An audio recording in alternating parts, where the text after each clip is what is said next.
If more of you supported the show, I'd be less sick of podcasts. The blah blah. Sending out good vibes. The blah blah. Good vibes. Good vibes. The blah blah. Good vibes. Good vibes. 108 breaths of deep gratitude and prayers for guidance and protection. And put on a didgeridoo and shamanic drumming track. Shivers or vibrations and stuff like that.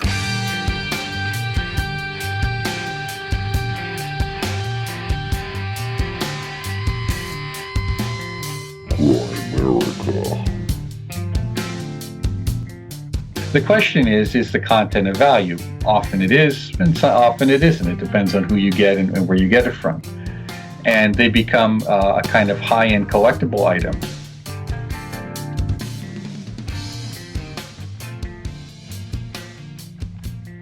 Okay, guys, welcome back to the Grimerica Show. We are going to be chatting with Mark Stavish a little bit later about egregores and having a practice and all sorts of fun stuff like that. It's a great chat, very inspiring. And kind of you don't expect that from an egregore chat maybe, but here it is. Mark hits it out of the park. Of course, we got everybody's favorite podcaster, Graham Dungeons and Dunlop over here. Hey, buddy. With your new mystery shirt that came to the P.O. box. Yep. I think I know who sent it. Justin? Maybe. Are you blaming Justin? I'll find out tonight. Will you? Is that why you're wearing it? So are you wearing it more for D&D than the podcast? Definitely. I don't want to change again when I get home. So. Because then, Huh. So yeah, Mark's it's not just about the Book of Egregores. I mean, he's written many, many, many books, and he's in charge of he founded the hermeticinstitute.org, all kinds of esoteric and magical stuff, and he's all about the practice. Like you said, it was inspiring. You know, it doesn't matter what you talk about or write or whatever. It's like if you're not really doing the work, like do the work. You know, get up. That's the hard part, though. It's the harder part, yeah. But a lot of it reminded me about recovery lingo. You know, like you gotta do the work. Like if you wanted to stay clean and sober, you gotta do the work. That was kind of That was like when you're at that point, right? Become a better person. Cleaning up your mess? Clean up your mess, yeah. Cleaning your side of the street. And so it's not just quitting drinking, it's making your bed, cleaning your room. Yeah, exactly. That's kind of what reminded me of some of that stuff that you learn. Excellent. In there. And then taking care of, every night, looking at your shit and reconciling your behavior, going deep within and cleaning up your past. And going deep, balls deep. And being accountable for your present. I mean, that's really what it's about too, right? Accountability. Yeah. So that was good. It was a great chat. Where'd the camera go? See, this will happen when the fucking cats get in here. Oh, you can't let the cats in here. They're going to destroy things. You remember like that Tuesday night we recorded in here? Don't tell me the cat was locked in. The cat was locked in here until the next day after Oh, my work. God. Oh, no. It's going to be destroyed in here. I locked my cat in the studio, too. She ripped up the carpet and everything. I've been looking. I was like, she must have went to the bathroom in here somewhere, but I can't find it. Because she was in here for almost 24 hours. It was probably a solid 20 hours. I did it, too. And I heard this scratching, and I'm like, why does that scratching in the litter box sound so different and so loud? And sure enough, it was her trying to get her out of the studio, and I didn't even notice. I've been trying to figure out why Tiberius, there's been this other neighborhood cat around, and it comes up to the front window. Tiberius don't like that cat. Tiberius likes everybody, but he fucking hates this cat. He's freaking out. And then today, this cat's chasing the chickens around the backyard. That's why. So Tiberius is he protecting the chickens? Well, he's a little scared of the chickens, but he definitely knows that they're part of the family. It seems like he gets it. Yeah. So I think that could be the problem. Is this cat fucks with the chickens, and Tiberius can't have it. Boy, is he scared of this other cat, or is he starting? I don't know. I let him out today, and the other cat ran off. Tiberius went strutting around. Oh yeah. Cool. He's a pretty big cat. He can handle his own. Yeah. And cat drama. Yeah. Neighborhood cat drama. Yeah. What happens when you let your cats outside? There's fucking cats everywhere around this. I don't let my cats out, dude. Yeah, I won't do it. Why not? Because they're gonna get killed by a lynx or a lynx. Yeah. Is there a lot of lynxes in Chestermere? Coyote, a car, prairie lynx. Most likely a coyote, I think. Maybe if anything, it ends up in the Chinese food store down the road. Whoa.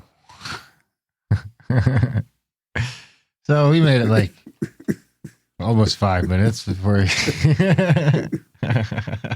canceled before we got canceled. Yeah. And well, I think coyotes is one you got to worry about.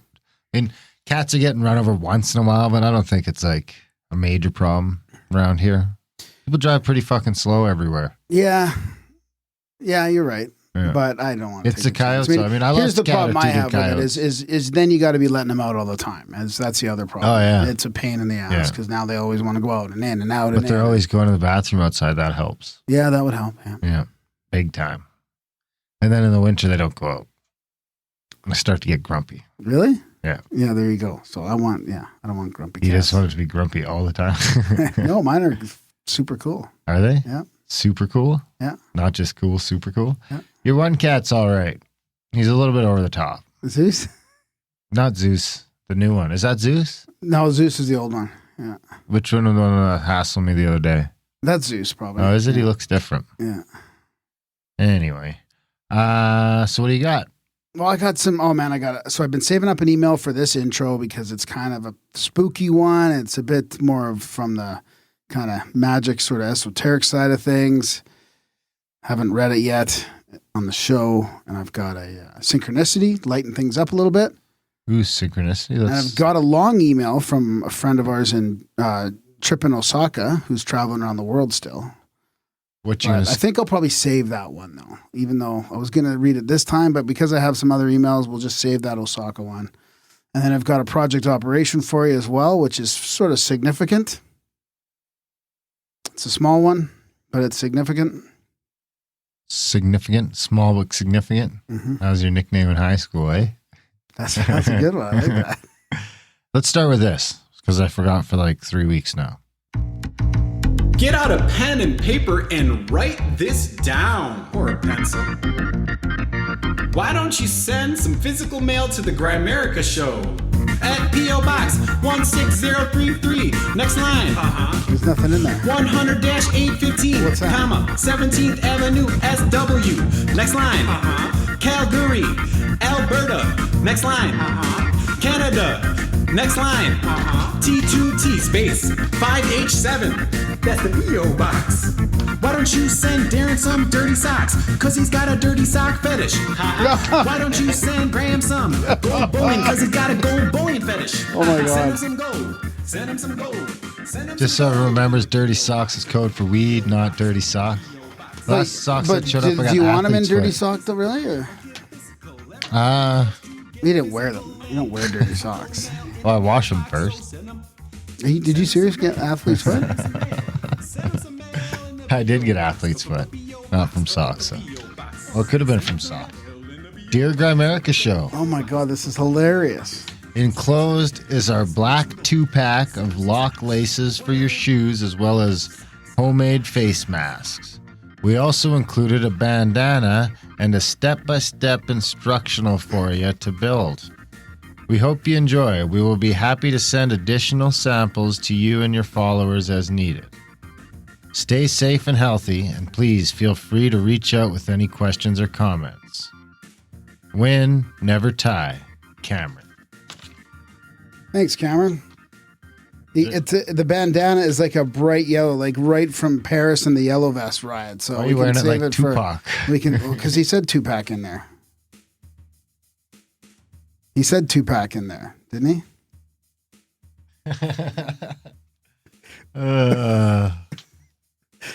He meant a 2-pack of fucking 2-pack of laces. Oh, okay. And it's Tupac. Thanks, Cameron. Sorry we're so late getting to it. Yeah. So he's got these lock laces, which do seem pretty cool for shoes. That's fantastic. It reminds me of the what are the shoes that I used to wear? The Solomon shoes have this, I think. Then we got this one to the Grimerica Show. Customs declaration says it's cup holders. So he sent us instructions on how to make a face mask out of this thing. That's pretty funny, actually. I didn't get the homemade mask though. Well, no, it's for the bandana. You turn this bandana with the lock laces into a homemade mask. Look. Where are my knives gone? I had knives, especially for... Your cat stole them. That's not a good sign. If the cat took the knives, then I need to really keep my fucking head up. Means they're probably planning insurrection. Yeah.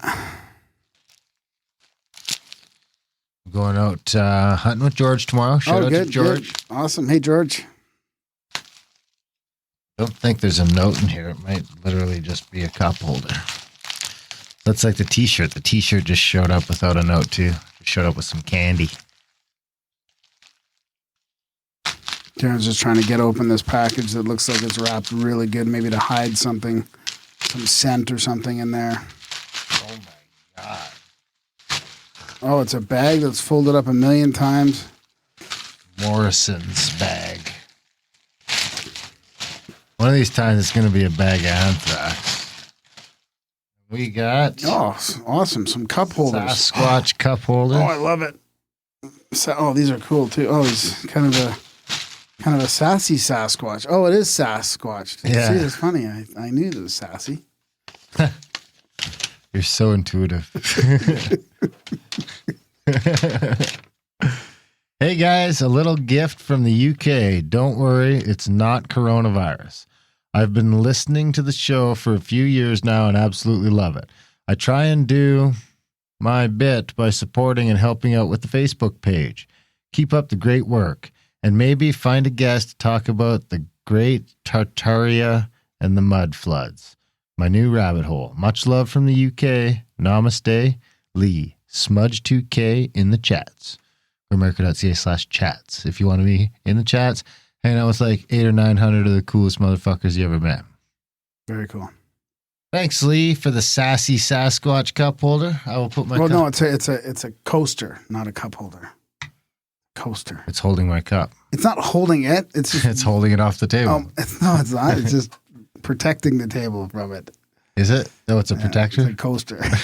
Cup holder. It's holding my cup. It's not holding anything. It's holding my cup. It's not holding it. It's not holding it. It's just sitting on it. What about now? Now it's still you're holding it.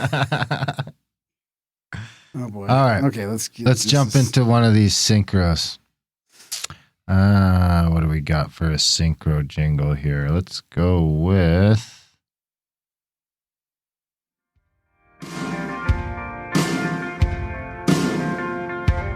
I want a good score for my synchronicity. If Graham reads it out, then Darren might give it to me. Hey, don't you please read it low, yeah.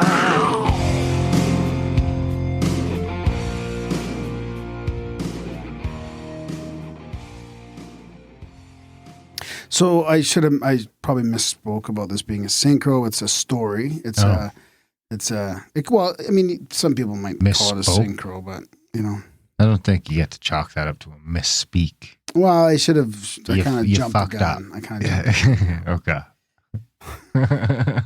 Hey guys, so happy I get to listen to you guys again. It's been a while, so I wanted to share this crazy story with you. In March of 2018, every Wednesday I would go to the psychic group. You could have dinner and pay $5 and put a piece of jewelry in the envelope, and they would hold the jewelry and write on the envelope and everything that would come to them. Well, the night I was there, the lady says, "Do you know a Kelsey?" I said, "No." She said, "Kelsey will be a major role in your life." And then she went on to tell me about waterfront property and a family gathering. She said, "This place is very important." I kept trying to think of anyone, but couldn't think of a single Kelsey. Fast forward. In May 2019, I received a job offer, and upon my first day, I met my team, and who was my equal coworker, Kelsey. At the time, I thought about the envelope, but I didn't want her to think I was crazy, so I kept it to myself. Moving forward, she ended up becoming my branch manager. I just now received another job offer, and I gave my 2 weeks' notice. Something in the back of my mind kept reminding me to bring her this envelope, that she was supposed to see this envelope. So I did. I brought it. It made her hair stand up. She said her grandfather Lewis passed away a while ago, and she was supposed to meet with her family on the waterfront property to spread his ashes. She said she missed the event and was so upset, almost started to cry when she read at the bottom of the envelope that said, "He's proud of her." thanks, guys. Keep on doing your thing. So she sent a picture of the envelope, and the envelope says on the bottom, when they wrote all that on there about the waterfront property in Kelsey, he's proud of her. So somehow that envelope got from Celine, this listener here, Selena, to Kelsey to say that her grandfather's proud of her. Crazy, eh? That is crazy. I love those psychic stories. Somehow there's like this connection from the world It's beyond. ether, baby. Like when we went to that group psychic and Maria wanted to know about Gary, and she turns to the side of the room and goes, and Gary wants to say something. And Maria's like, oh my God. Huh. You know, there's too many of these instances. Little synchro. I mean, we're Here's a little past it. synchro. Okay. Do you bring that up? It was yesterday, the day before, I found some random receipts. And one was for that dinner at the... Remember we went out for dinner, the four of us after the psychic? Me, you, Marie, Natasha went to that. So I had the receipt from that because we used a company card. And I was like, "What? Where the fuck is this from? Do I need to keep this receipt? Where is it from? When was I at Starbelly?" And then, so I was just thinking about that like 2 days ago. Oh, yeah. Perfect. There you go. Yeah. 2.0. All right. Ready for the creepy one? A creepy synchro? Or No, just it's not a creepy email? synchro. It's a creepy email, yeah. From Osaka? Nope. No, I'm going to save that one. This is from somebody else. We have a trippy jingle? You can Creepy just jingle? do like I'll just do the spamgram maybe one. Spamgram. That one? There are internet Whoops. trolls Oh my God, no. everywhere I scroll. All right. It's okay. Let me just read that. That was a bit of a shock to the system, that one. Okay, this is from Shane. He says, hey, Graham, so I had this crazy experience about 2 weeks after I emailed you about that crazy book I found. Oh, that's one of the reasons why I wanted to leave this in here. He found an old, worn copy of from Manly P. Hall on the Secret Teachings. Really? But it's not the Secret Teachings, but it looked exactly like very, very similar to that. But not that? So looked like? I mean, we're talking about books. So, I mean... I'm going to try and find it now because it's kind of important, I think, that I find that just so I can...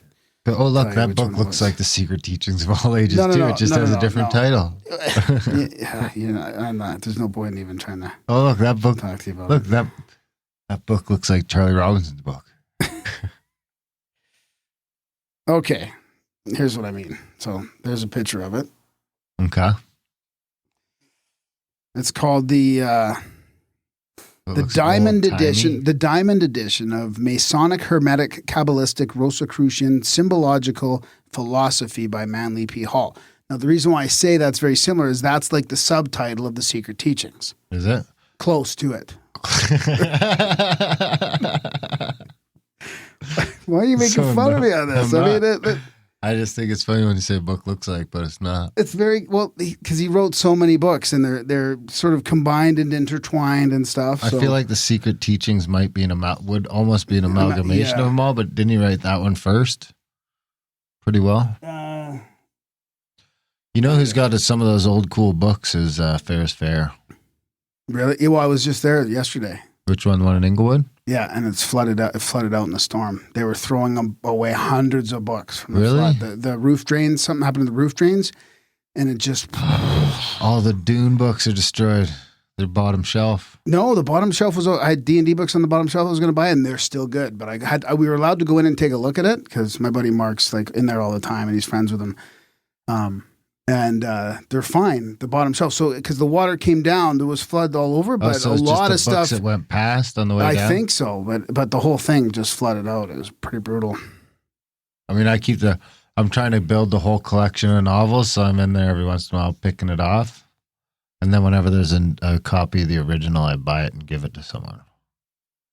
It's only $5. You can't go wrong for a $5 book. Well, the problem is in the D&D stuff, they're very in tune with what is going right in the digital universe. So you can't really find a good deal in a store like that on, like, let's say a D&D book. Like, they know that it's being on eBay it's worth 60 and they might charge 50 or 60. Yeah. You can't Well, get they're a running deal a on that business. stuff. So They're running a business. You know where you should check is that little place out in Langdon.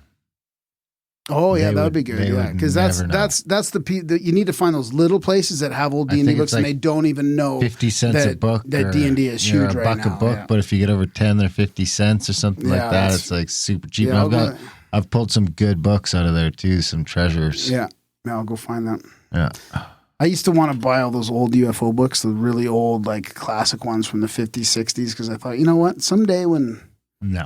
they land and disclosures here, those might be worth something. These will be worth a fortune. Yeah. Secret gold mining UFO exactly. Yeah. All right, so back to the email. So that's the book he found, which I found was really interesting. So he says, did I use his last name? No. Okay, here goes. So first, 3 important details. I live in a travel trailer while I'm working on building my house on my property. TV sits in the back near the couch facing the front of the trailer. The bedroom is in the front and the bathroom is in the middle. My dog lives in the trailer with me. His name is Huck. He is a good guard dog and a good boy. I use my Xbox with an HDMI connection through my soundbar to my TV. Okay, so I've been watching YouTube around 9:30, 10, and I got bored with it, so I decided to play some video games. I opened one up and let it go to the loading screen, which is almost all white. I don't have any lights on in my trailer because I don't need them on. While the game was loading, I went into the bathroom to take a leak. I'm standing there in the dark, and I can still see because the light from the TV is reflecting off the mirror in the bathroom. As I'm standing there, using the bathroom, I can see my shadow in the reflection of the varnish on the cabinets above my toilet. And there's a horizontal white line, kind of starburst pattern where the TV is reflecting as well. As I watch the horizontal white lines disappear, like someone was standing right behind me. I can feel someone or something right there. Every single hair on my body was on end. I was absolutely terrified. I didn't send malice or ill intent. I didn't sense malice or ill intent. I just sensed power, extreme power. It felt like when you were somewhere and you see someone and you just know somehow not to mess with that person. This felt powerful to the point where I knew that it could take me out. So without turning, I asked, "Who or what are you and what do you want?" I heard nothing back, just felt the presence there not moving. I had finished using the bathroom, but by then I hadn't turned around. In my head, I was thinking, if this is how I go, I want to at least see it coming. I'm going to face it. As soon as I started to turn around, my soundbar on my TV turned itself off and everything went black. I felt a cold breeze go past me. I felt a cold breeze go past me toward the TV, and then the soundbar turned back on by itself, bringing back the light. There was no one there, but the room felt weird, I guess. Charged would be the right word. Through all this, my dog never barked, growled, or even woke up. I have no idea what to make of this.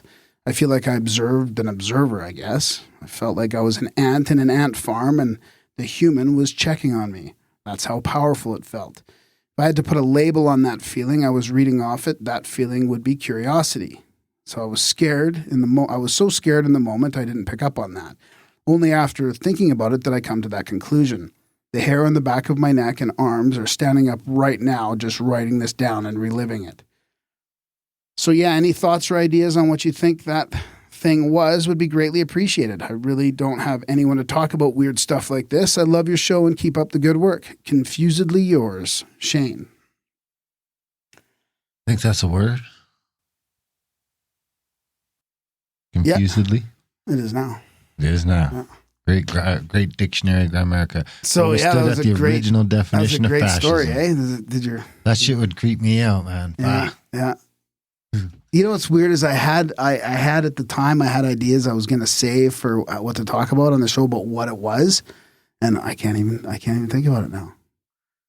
I was thinking of like sort of a portal or a gateway or some entity in there, obviously that shut down the power for a couple seconds, hasn't moved out, but I remember aliens. Yeah, like why? No, just no, nothing about aliens. It's just sounds more like interdimensional, demonic in a way, demonic, or that kind of thing. Maybe it's all demons. Something just coming into this existence for a while and checking things out. So I don't have much to say. I've lost what I was going to say at the time. Creepy nonetheless. Yeah. And interesting how right when he goes to turn around, the thing goes out. Like it's like it just knows you're turning around to look at it, and it just. I wonder if we could have turned around. You got to fake it out. You got to be like, yeah, take a selfie. Yeah, but if it knows what you're thinking, man, you can't even you can't even fake these things. No, you can't. You just got to approach it with love. Hit it with love. Like, do you remember just love it? Yeah, love it. Do you remember that interview we had with got to do with it? With the OBE guy? OBE guy. And he was in a week-long battle with that entity, and he just hit it with love, and finally that's what destroyed it. Love's the answer. Yep, it is. That's it. We can wrap up the show. Love's the answer. Let's do it. No more interviews required. Anyways, thanks, buddy. Appreciate you. Low. Appreciate you telling me. I was thinking about that. We have to figure out, I'm going to start memeing more about love, and we have to talk about it more in the show. We have to rise above all this conflict and all this hate and start reattaching to love. I agree. Yeah. You hateful bastard. Well, we always got the perfect jiggle for that. If more of you supported the show, I'd be less sick of podcasts.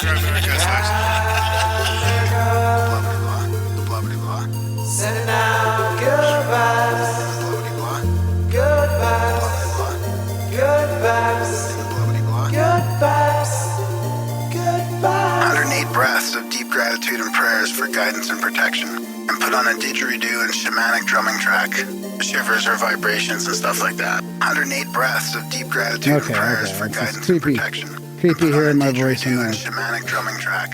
Shivers creepy hearing your voice? Like that. 108 I should have thought about that before you got a podcast. And put on a didgeridoo and shamanic drumming track. This is a little creepy, though. Your voice is a little creepy. There's the last thing a few people have heard. Whisper it in their ear. It's gonna be okay. It's the profound quote of the week. Darren, can you guess it? This coaster's great at holding my cup. It's the profound quote of the week. Can you guess the human who spoke it or wrote it down? Profound quote of the week. So this is from our favorite book here on the Lives in the Studio Table, The Octopus of Global Control by Charlie Robinson. Octopussy. Thousands of quotes. This is from the Critical Thinking chapter. This is a good one. It's very fitting. Or how about when you're a child, to stop you from following the crowd, you're assaulted with the line. From following the crowd? Don't follow the crowd too close. If everyone jumped off a bridge, would you? Yes. But when you're an adult, and to be different is suddenly a crime. People seem to be saying, hey, everyone else is jumping off the bridge. Why aren't you? What? You don't like it? Bill Hicks? Steve Toltz. Never heard of him. A fraction I don't like it. of the whole. I don't like it. So you don't remember as a kid? I do remember that. Well, now it's the opposite. If you're not following the crowd, you're a conspiracy theorist, or you're, why aren't you? Why aren't you doing what everybody else does? I think it was like that when you were a kid, too. No. If you're doing the wrong thing, it'd be like, why can't you just fucking put your hand up to go to the bathroom like everybody else or whatever, It was both ways. Yeah, whatever. Oh. Okay. That's what I know. I've made a good point. What else you got? Well, I got it. What? I got an operation project for you, too. Oh, God. What? Nothing. People like this. I love it. It's my favorite segment. It's my new favorite segment. I have a problem. I've lost it. You have lost it. I think you lost it around episode 250. Is that when you'd think? Yeah. Is that what you think? Could have been a little later than that, but it wasn't a ton later than that. It was in around episode somewhere in the 200s.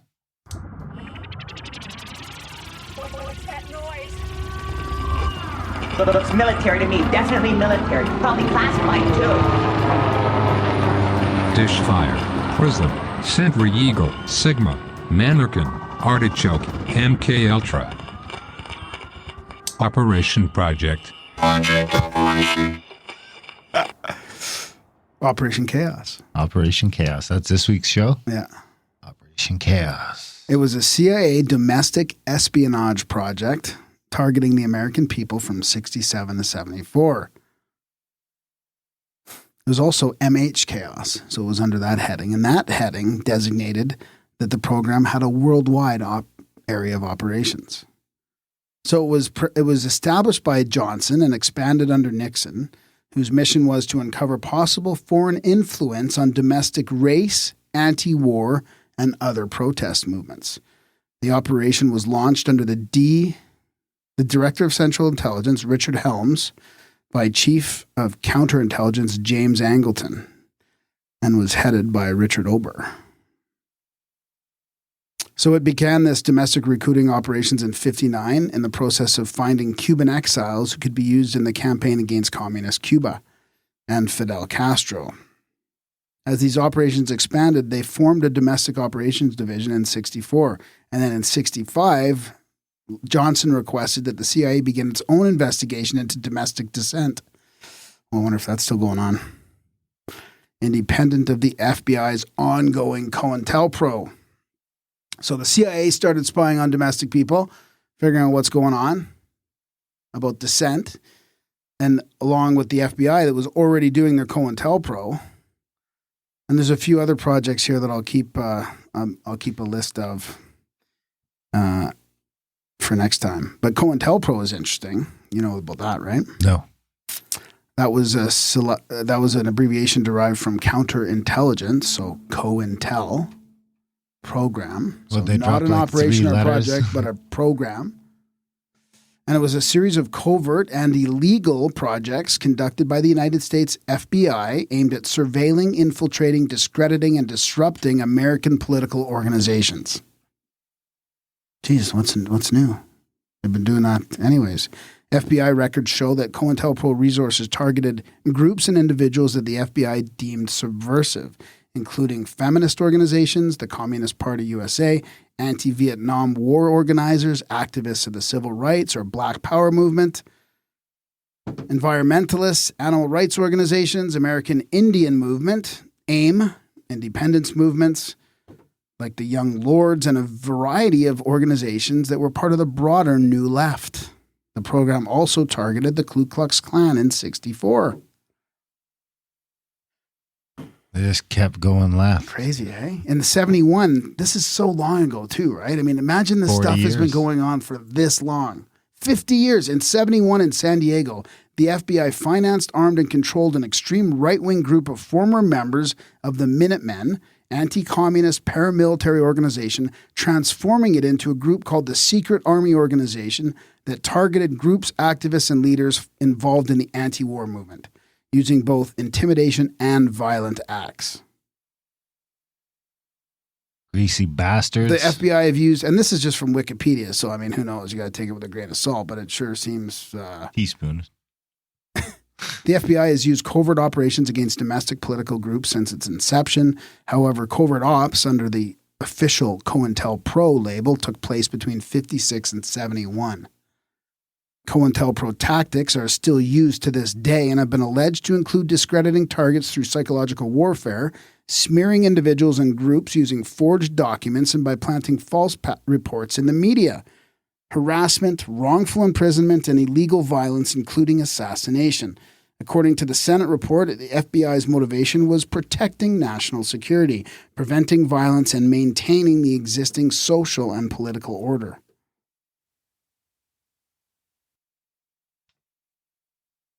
Creepy. That is pretty fucked up. Agent provocateurs, the whole 9 yards. Yeah, the infiltration of the media. I mean, so I guess putting it into context from today's world of, you know, what happened with the whole FBI and Obamagate and all this stuff. I mean, imagine it was bad back then. All those groups they infiltrated back then in the 50s, 60s, and 70s. Especially when you start going by the assumption that they're all on the same team. They've just been running unchecked. Maybe till And now. as if these organizations ever like slim down in size. I mean, they grow, and grow. I mean, how many CIA and FBI agents do you think there are now? Thousands and thousands. 16,752. Is it? I don't know. You probably, for what? Which one? Combined. Combined? Yeah. Hey Siri, how many FBI people are there in the world? That was badly phrased. Just a sec. Okay, I found this on the web for how many 35,000 FBI people are there in just for the world. the just for the FBI. So you're not even close. Hey Siri, how many people work for the CIA? There are 21,575 employees in Central Intelligence Agency. as So of you're at 2013. 50,000 before you add the It's before mind-boggling. you add the off the books people and the under the radar people. Yeah, that's So mind-boggling. it's probably more like 60,000. Yeah. Huh. That's like 3 Chestamers. Yeah. Anyways, There that's you all have I it. got, buddy. Are you going to do the Osaka email this week? Or wait No, till no, next I'm going to wait till next week. Yeah. It's yeah. going to be a few minutes. It's on a its a own. long email. It's a long email, and I don't know if I should split it up or not, but it's a challenging one, a little controversial. Well, we love our buddy tripping in Osaka. I can't remember what episode that was, but we'll put. We the had link him in on the show. notes. Yeah, it was great. We'll put a link to that episode in the show notes. Of course, before we let you guys get into this fantastic interview with Mark, we do have to remind you that if you are getting a little value from the podcast, if you could find it in your hearts to send a little value back our way at grimerica.ca/support. There's Stripe options, Patreon options, PayPal options, one-time donation options. Yeah, we could use it. We could definitely use it to keep the wheels turning around here, keep everything trending in the right direction, try and make up for the tons of subs we lost over all the COVID stuff and people losing their jobs. It looks like everything's slowly starting to fire back up. So as your stuff fires back up, don't forget to take a look at that Grimerica subscription and see where it's at, especially if you're on Stripe. The Stripe subscriptions really took a hit. I had to fix a bunch of stuff on the back end. So check your Stripe. Your Stripe. Check your Stripe subscription if you haven't checked it in a while. Check all your subscriptions if you haven't in a while, because we need some more support, because we love you. If you're getting a little value, send a little value back our way. Grimerica.ca/support. Review the show. Yeah, Review we're up to iTunes. like 902 ratings good, now. good, yeah. Not full on reviews. I don't know what that's at, but like ratings. We've been rated 900 times. Oh, And we okay. average 4.5 stars. Good. That's awesome. Yeah, good. So we'd like to get that number up to 1,000 for now. So we need like another 100. So just wherever you listen to the show, ideally iTunes, through that, grimerica.ca/iTunes will get you there. But wherever you listen to the show, review that shit, rate it, share it with your friends, sign up for the newsletter. You got to join the chats. If you're not in the chats, you're not paying attention.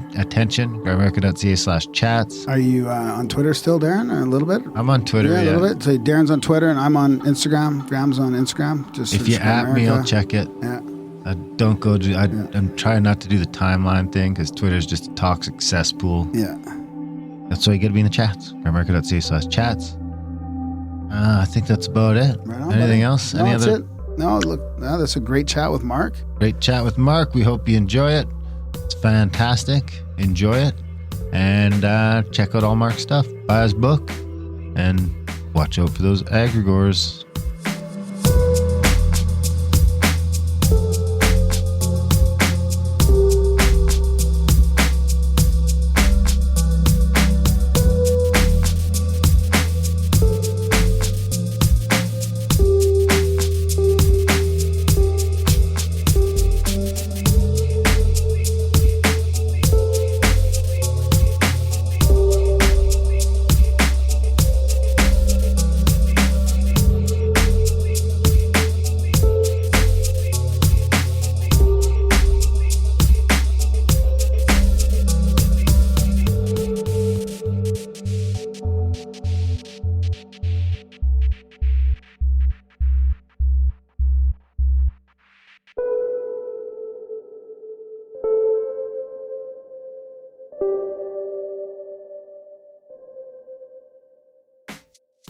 All right, we've got a special episode tonight. We've got Mark Stavish with us. He's an authority on Western spiritual traditions. He's authored like 26 books. The one I read and I loved was Egregores. I've been wanting to talk to him for a while on that. And he's also the founder and director of the Institute of Hermetic Studies. And yeah, I'd really like to thank you for coming on and joining us for some time here, Mark. Really loved your book, and I can't wait to chat about it. Great. Well, thank you very much for the invitation, and it's nice to be here, and I'm glad to hear that you liked it. It seems that many people did as well. That's good. Yeah, I forgot to mention the subtitle, which is The Occult Entities That Watch Over Human Destiny. It's a pretty heavy subtitle. Well, that's many people don't. It's funny, when you write a book, you have to do an outline to get a sense of a beginning, a middle, and end, and I give it a title, and I have to give it a working title to keep on track. And when we were working on this one, that was the working title. And when it came time for marketing, dealing with the marketing people, I say, well, how should we market it? What should we have as a subtitle? And while it was terribly boring as a subtitle, it is the best one we could come up with that really told everyone this is what the book's about. Yeah, exactly. It's almost an anti-egregore title. Yeah. Yeah, I mean, when I heard you on Aeon Byte last summer, I think it was. Actually, it was on my birthday last summer, and I thought, oh man, we'd love to talk to Mark about his book Egregores, and so I waited. I didn't want to read it until we had you booked. July 11th. July 11th, yeah. Hey, And it's so interesting because of what's happening in the world. And you've written this book on egregores, and there's not a lot of books on egregores out there. And I, my questions would have sort of led down a path towards some of the mass influences that we have in our life right now, and then look what's going on in the world. So it's hard not to, I don't want to jump in there right now, but I can't wait to get your take on the egregores in the current state of affairs in a way. Oh, sure. You as I said, you ask, I'll say what I know, and if I don't know, I'll just let you know that. All right. I always thought egregores was like a mass mind manifested tulpa, like a tulpa, but like kind of a maybe even unconscious from people, but it's kind of more complicated than that, isn't it? Yeah, there's really two answers to that, and they're not necessarily contradictory. The first one is just that it's kind of a collective awareness that generates from a group either intentionally or unintentionally. And all you have to do is, it's really a social control mechanism, to steal Jacques Vallée's phrase. Just keep that in the mind and everything becomes clear. It's a social control mechanism. So, I just remember back to junior high, those wretched days in a hell realm, and you'll understand what it was like because you had all these different cliques. And these cliques had their own mode of thinking, behaving, and acting. Now, not everyone was cookie cutter, but there was commonalities. And often we forget we see the same thing in various professions. I was in human services for many years. I dealt with a lot of social workers. I dealt with a lot of cops, a lot of emergency personnel. And the reality is they all had a lot of things in common in each of those professions. And I learned to deal with or talk to those different types of personalities and assumptions that would exist within each of those professions. Now, not everybody had them, but enough of them did. It's the same thing with your cliques in junior high. Not everybody in that clique may have had all of the same assumptions, but they had enough of them, otherwise they wouldn't be there. So that you have that aspect of it where it's a self-generating entity, or is generated intentionally when you create a group. Like we're going to be the Parent Teachers Association of your kid's high school. Well, that Parent Teachers Association has a specific function and purpose. Just as the Boy Scouts or the Girl Scouts or whatever else, that group has a specific purpose. Now, the other aspect is one in which it is more esoteric, as we will. And that is where you actually connect to some invisible intelligence or intelligences on a psychic or metaphysical dimension. And remember, these are not contradictory. Just because you don't believe that your Boy Scout group connects to something on the invisible doesn't mean it doesn't. But it doesn't mean it's intentionally there either, that you went through the purpose of saying, we want our PTA to connect to the great PTA Egregorian archetype and be the best PTA there is. So we're kind of joking about it, but I want that to be clear. All egregores are thought forms. Not all thought forms are egregores. Oh, okay.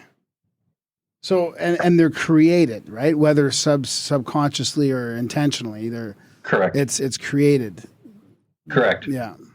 Are some better than others? So if you have Maybe a group of people that's more centered on love and community and kind of making the world a better place versus, say, a group of hoodlums that are out stealing wallets? Would the egregores be different?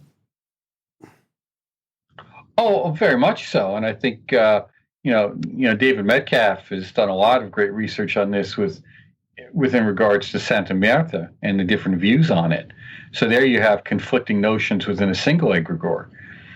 But we also have to understand something very clear here, and that is, and this is really very difficult for many people to understand, the values of the invisible are not your values. And that, what we consider important, the different beings or intelligences that we contact in the invisible may not. So when we say better, it's all relative. And that's really hard because it's what is best for me on my journey.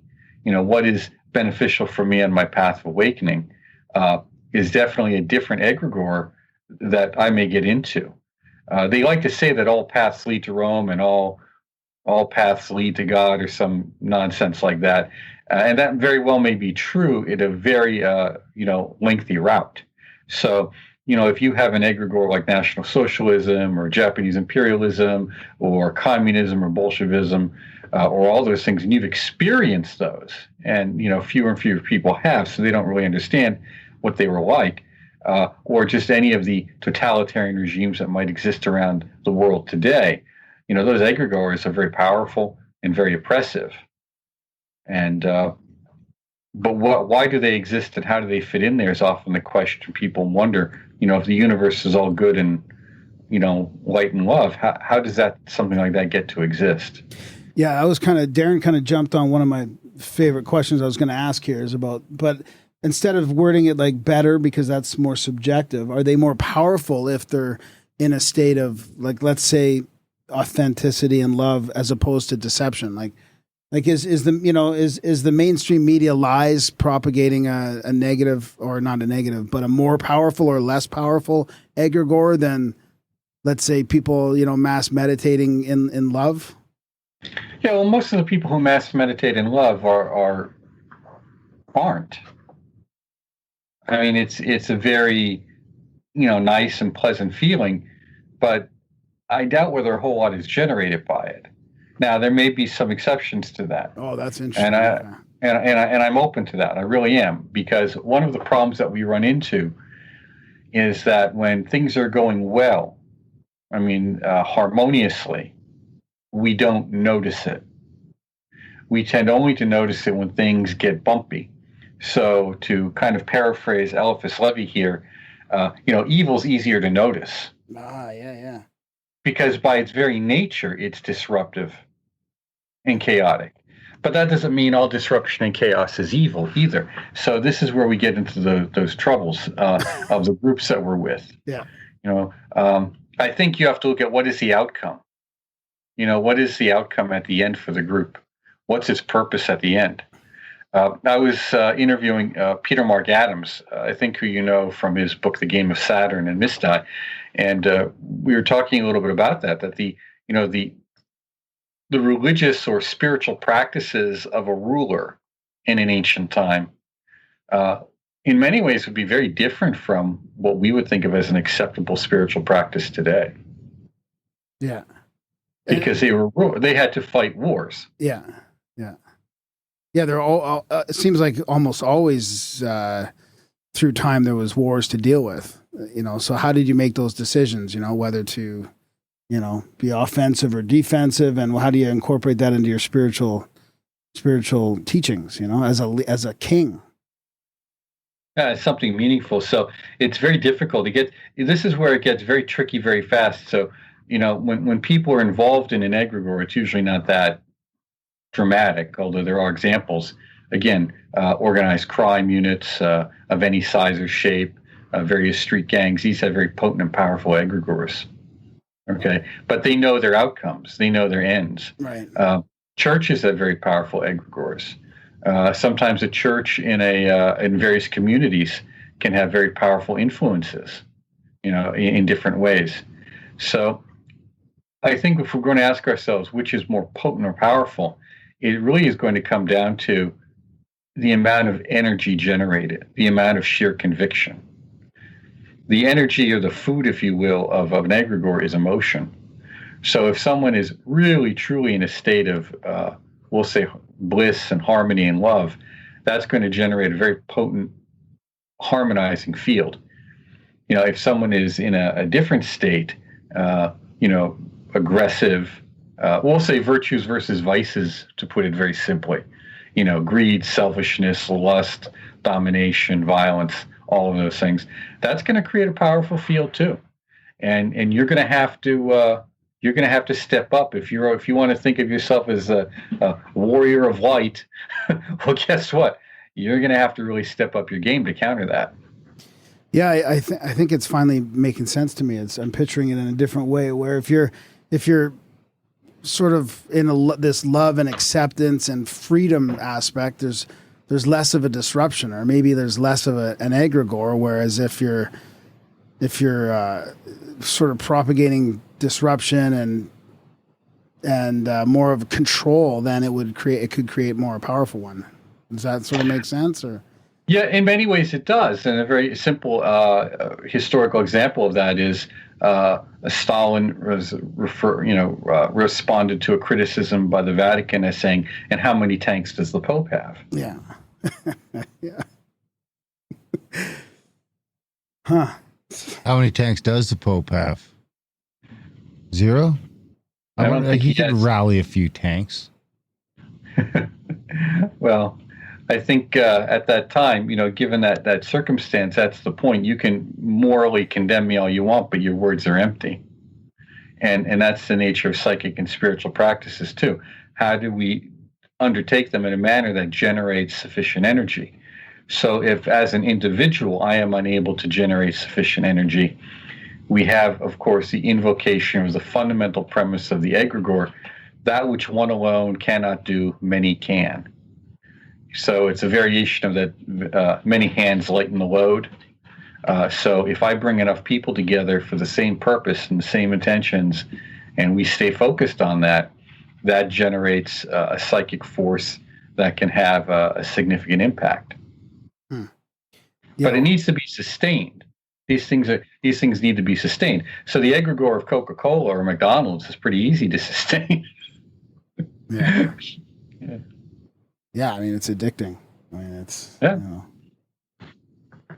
Huh. So you have some great chapters in your book about different examples through history, and also want to talk about how to release ourselves from egregores. I mean, whether intentional or subconscious, like even negative work environments and stuff like that. Like we get wrapped up in, the 9-to-5 job or whatever. Is there any advice for, I mean, I guess we could get into that later, but we might as well touch on it now. For people that find themselves wrapped up in negative egregores. I mean, that there's, 10 years of got behind you and no one told you where to run, that kind of thing, Yeah, that's a tricky one, because what happens is, I always say, look at the results. If you join a group, and for the most part, when I talk about egregores, we're dealing mostly with religious and philosophical or political groups, because they deal with ideas, and that's where it's easiest to hook people in at. But if you join a spiritual group, whether it's a religion or a metaphysical group or an occult order or initiatic body of some kind, or even a yoga studio or something, or some retreat center that you like to go to, make sure that you're getting what you were told you would get. Remember why you joined, and then ask yourself, did I pretty much get what I was told I would get? Are the outcomes matching the promises? And that's the same thing with politics. When you throw your life force and energies into these philosophical ideas, to make the world a better place in whatever way you envision that, and all of them, remember, are utopian ideals. National socialism and communism are utopian ideals. So are the outcomes matching what you were told? Mm. And many people don't do that because they don't really keep a checklist of what they want. It's like goal setting. It's really simple stuff. This isn't rocket science. People want to achieve certain goals in their life, and often, since they never write them down, they don't even know if they achieved them or not. And then they look back and, well, they actually got what they wanted. Yeah, that's how you get trapped in those negative environments. Yeah. That's right. You have to stay awake. It's really about staying conscious and alert and observing what are the outcomes here. And in work, it's much more difficult because you're dependent upon this for your income. So you then have to look at your standard of living and ask yourself, is what I'm doing for what I'm getting worth it? Yeah. Yeah. And this is increasingly difficult as costs go up for people. It's the hidden inflation. It's not necessarily inflation that you see in the index, but it's that county tax or that borough tax for an extra $150 a year. Milk and butter. All your essentials have gone up by 4 times over the last decade. Yeah. Or your health insurance or your kid's college suddenly is $30,000 a year. Where did that suddenly come from? Yeah. So all of this is a way of saying, okay, what is my value structure? And that's what an egregore does. An egregore is an expression of a value structure. When we say a social control mechanism, that's really what we're saying too. It's a value structure. How do we see the universe and our place in it? How do we see our relationship to other people? What about advice for like us as a podcast where we have this unintended community around it? There's a chats. We have chats with like 700 or 800 people. Like, do social organizations like that? Is there anything you can do to make sure that your egregore doesn't get away from you? Well, it's kind of tough. People ask that. And in a way, I don't think that's as much a problem with some of these smaller groups. I think it's a problem with maybe the genre. And let me explain. People can get really caught up in not just an individual podcast, but the whole podcast structure, the whole lifestyle of listening to endless amounts of podcasts and thinking that somehow they're actually learning something, when in fact it's an information titillation. It's not a spiritual practice. Interesting. And so, and that's the benchmark. Is what you're doing actually helping your practice? Is it helping you unfold? That is, have self-realization, self-awareness, and is it helping you to act on that, or self-actualization? Okay, because if it's not, then you need to reevaluate it. And look, I do these podcasts because I like them. I listen to them. It's just that everything is about moderation and goals. Yeah, that makes sense. I mean, you do get addicted to the new learning, the new information. There's something, something special, almost like it's gamified in a way. Is there any benefit to supporting the podcast that would help the egregore? I'm a firm believer in the support. That is your karma yoga, to support the various things that are helpful to you. Just don't spread yourself too thin. It's really about just making conscious decisions, conscious choices. Yeah. See, because a social control mechanism, the choices are made almost for you after you come in. It's unconscious because it's a value structure. Yeah. Now, this is really important because and I didn't know this when I wrote the book. I wish I had. In 1982, I think it was, somewhere in there, a book was written called The Futures of Man, and something along that line. And it came out of Stanford Research Institute, the same folks who were doing psychic research, UFO research, what else? Early internet computer research. And in this book, it stated very clearly several things. One is the notion of passive telepathy. I thought that was fascinating. A lot of time was spent on the idea of passive telepathy as a function, but also that if people share the same values, they will act in a similar fashion in similar situations, to the point where it will look as if there's a conspiracy taking place. Wow. That is well, that just makes sense. If you share the same values, you look at the universe the same way, you're going to come to the same conclusions. It's all because it's a form of programming. So they might not be connected physically as the conspiracy might make you think, but they're actually just acting in the same way because they have the same belief system and the same value system.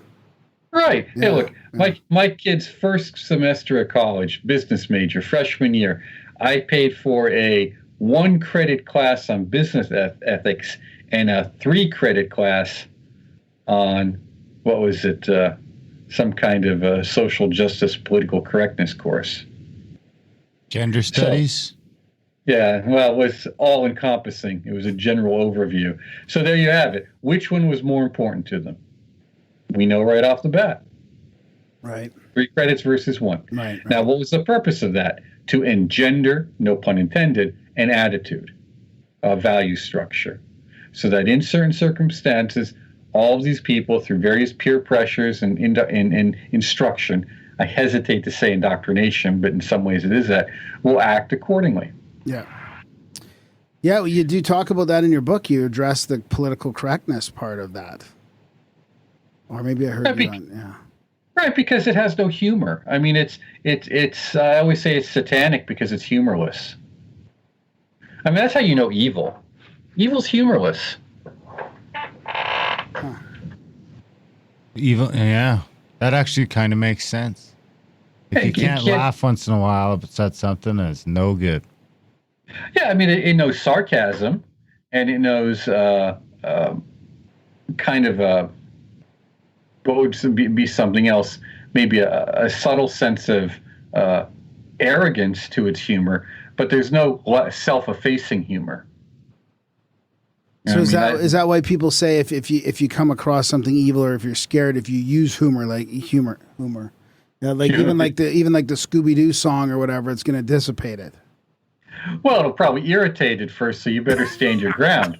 You know, it's not that simple. But yeah, if it's okay, you know, patience and a good tune.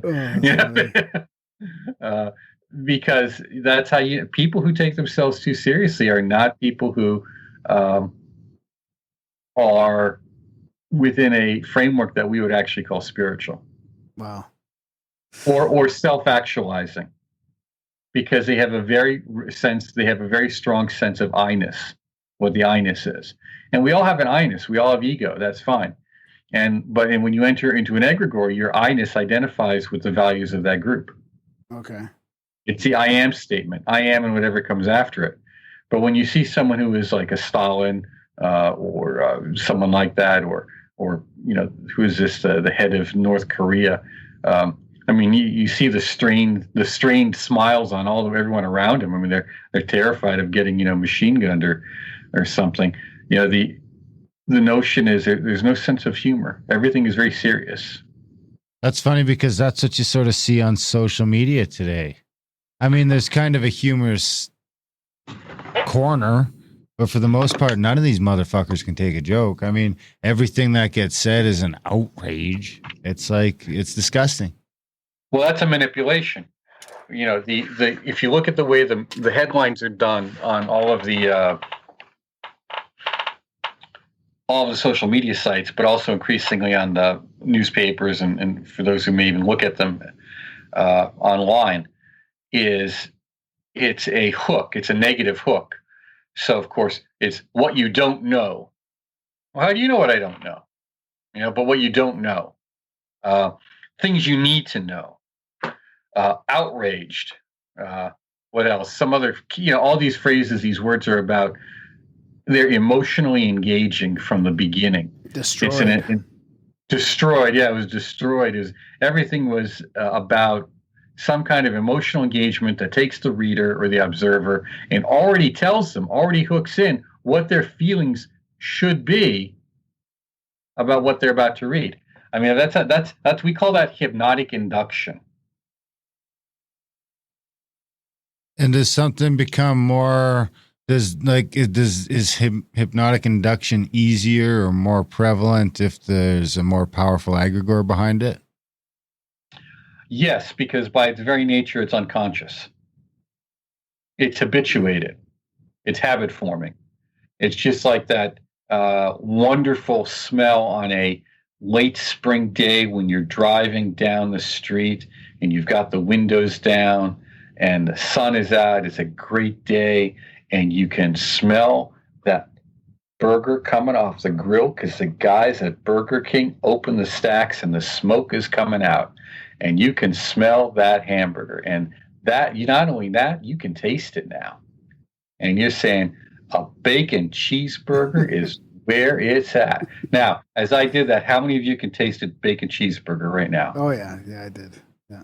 Right. Yeah. You see that? Now, let's take that and amplify that by whatever number. Pick a number how many times a day. Yeah. And instead of it being a bacon cheeseburger, it's how many times a day you see the word outraged, destroyed, bombed. Think of all the negative notions that it's death by 1,000 cuts. Just as getting healthy from some things is, well, we can call that life by 1,000 whatever sutures maybe. Well, and the problem I have with that is that when you look at some of those headlines, they're outright lies. I mean, you go into the article and there's nothing there. I mean, at the very end, you realize that it wasn't even what the headline said. I mean, they can just outright lie to you about it. I mean, it would be fine if so and so did destroy so and so, but I mean, that's kind of more of a descriptive headline that'll suck you in. But it's those other ones that are just complete bullshit that gets me. Well, what it creates is distrust. If you notice, almost everything that's done, and even within our field, and we're assuming that most of the people listening to this have some interest in occultism and esotericism, it violates the three fundamental principles of clear thinking and clear communication. And that is, it goes to extremes, often creating an either-or dynamic. Rarely do you encounter that. It emotionalizes, and it personalizes. These are what you don't know about CIA cover-up of UFOs. Yeah. What you need to know. Yeah. That's, you see, it's all personalized and emotionalized, and it's directing you already. That's that in a way, and that's the same thing that happens with an egregore, except maybe in a political egregore or in a religious or occult one. The mantra, the chanted mantra or spell is something different. You know, make America great again. It can be make America great again. It can be hope and change, and often what it is it's something. It has to be easy to remember and moderately ambiguous. Moderately ambiguous because that way you fill in the blank about what that hope and change is going to be, what that greatness is going to be. Ooh, so all this rolls into like a persuasion side of things even. It's all persuasion. It always is. It's nothing but that. I mean, you even get into Napoleon Hill in your book. I was thinking about you, Darren, because you're thinking about me? That's sweet. Yeah, because it gets into a little bit of new thought as well, right? But it's all about the persuasion because it's identification. You know, new thought is fundamentally based around the notion of I. What is I, and then what comes after I am. You know, so what is I? What am I identifying with? That we call that ego. I am. You know, to literally to identify with. So, when you join your occult group and suddenly your entire life is focused around that. You're 16 and your whole life is focused around whatever the music industry is telling you it should be focused around. Okay, but you see that with other people. I mean, they're in their 30s, 40s, 50s, and you know, guys, I'm glad you're thrilled, but you know, I really don't think Ozzy Osbourne cares. You know, I really don't think the professional sports players care. Yeah, and this is kind of what I said about what do you get out of it for the energy you put into it. You know, I jokingly say I watch part of one football game a year.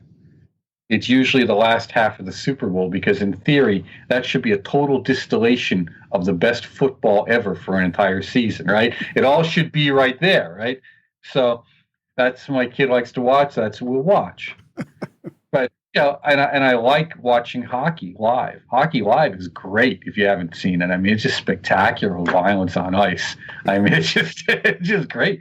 But do I care about these guys and their scores or their names or no, I don't care. I'm there to watch the play and have some entertainment. The same with actors and singers. I know a few, but not a lot. And the few I know personally, and I care about their careers. But those I don't care otherwise because they're not reading. I always say, I don't think the NFL is reading what I publish. Therefore, I don't see a tremendous amount of reason to throw my life force and limited time and energy into being absorbed into someone else's career. And that's part of what an egregore does. It absorbs you into an identification that may or may not benefit you. Like Democrat, Republican, Libertarian. And that benefits you a little bit, maybe if you're involved on a local level in things, and it helps you to begin to know where to look if you're looking at things in terms of policies and things, procedures. But if you hold to it exclusively, then it doesn't benefit you at all. And I know people who will go in and they'll vote, straight party ticket. They won't even think about the possible alternatives. And I had this discussion with someone locally who was involved in the Democratic Party in our county. And I said, the problem is, I said, you're an ideologue. You won't even consider any other possibilities. So how can I believe anything you say? Because you clearly haven't thought about anything else. Yeah. It's almost like in this brave new world we're in with all these things vying for our attention. I mean, you can start to look at all those different things as egregores. You've got a social media egregore, you've got a political egregore, you've got a sports team egregore, you've got a fill in the blank, and they're all sort of like stealing bits of your identity so that there's not any of you left, and it kind of just leaves an empty shell. That's pretty much it. I mean, that's really what it can be. And that's why we see the phrase, and I'm trying to think, was it Gurdjieff, I believe, the phrase, food for the gods. We like to believe that the universe has these quaint middle-class Protestant values, but it doesn't. And, that's really a false notion that it's a quaint Enlightenment notion, I believe John Michael Greer called it, that if you give people the proper information, they'll make the right choices. I mean, I believe that for the longest time because I was fundamentally around middle-class people. Then when I worked in housing and spent a lot of time with drug addicts and violent types and ended up knowing a whole more about law enforcement than I probably would have cared to have, and what goes on for real. You realize that there's people out there that have a very different value structure than you do, and thank God there are prisons. So how do you deal with that in terms of your spiritual life? And I say that as the Institute for Medic Studies has a prison outreach program. We send books to guys in jail. Okay, so it's not as if we write them off. I mean, I totally agree. I mean, But there's bad people out there. Yeah. You can't just let everybody out running around doing whatever they want. I mean, there's. Yeah, I mean that's where freedom and your right to protect your property comes from. I mean, comes in, right? I mean, we've talked about the crime in some of these urban areas now, where just you don't even feel safe anymore, and they don't do anything about the crime. I mean, they're anything under $1,500 and they just let it go. Well, what's that creating, right? I mean, I can't even, my bike's not safe locked up out in the backyard anymore. My car's not safe out in the front. Like this, Well, and that's a egregore of the neighborhood, if you want to call it that. So that has a cultural value, shared values. What are the shared values of the people in the neighborhood? What are the shared? Or couldn't it be also more about what's forcing the political, the tolerance level at the political level seems to be out of whack? Like, isn't there some egregore around that? Yes, but remember, it's all politics is local. Right. Okay, all occultism is local. Right. Your occult structure, this idea that we're going to have esoteric communities virtually online, is nonsense. I mean, this kind of communication that we're having right now is really helpful and very beneficial for getting ideas across and preserving ideas, but it's not a spiritual practice. Right. Interesting. It's not a tradition. It's not continuity. And it's not a replacement for real people and real interaction. That's it. It's not. It's not. That the physical proximity creates a dynamic interaction energetically that cannot be replaced by the screen, as people are now experiencing with having to, talk to people through their non-filtering masks, through shower curtains or plastic barriers as they hand things back and forth. Yeah. I was talking to Craig Williams it was for an interview a few weeks ago, and I think it's on his website or his blog now. You can go listen to it. And we said, this coronavirus is fascinating because it's almost like it's a direct attack on the heart chakra. And I don't use those terms loosely, by the way, because what I meant specifically by that is within tradition, the heart chakra within the tantras, the Indian tantras, has to do with not just human relationships, but sensation and contact, physical touch. So how we connect with people and things, so all of that is almost being interfered with or filtered, broken down on many levels, that human connection. Yeah. Plus, if you're in fear, your heart is not resonating like it would if you're in gratitude or love. I mean, if it really does affect your physiology. Very much so. However, that said, I also say that, over the last 20 years, various esoteric groups, we've seen a decline in many areas, and there are some areas that we've seen an increase. But that whole notion of gratitude, and particularly the necessity of purity. What does it mean to have ritual purity? What does it mean to do confession? What does it mean to look at yourself and do some introspection about what you need to change? Okay, confession of sins and errors. Okay, to improve your life. Because you can't just keep pouring new wine into old wineskins and expect there not to be a problem. Okay. Those notions that are put forth are often heavily rejected by the occult community. They don't see any need for that. I'll just do more ritual. Wow. So what would be an example of some that are lessening or not growing, and some that are growing? Somewhat. Like the occult organizations or esoteric organizations.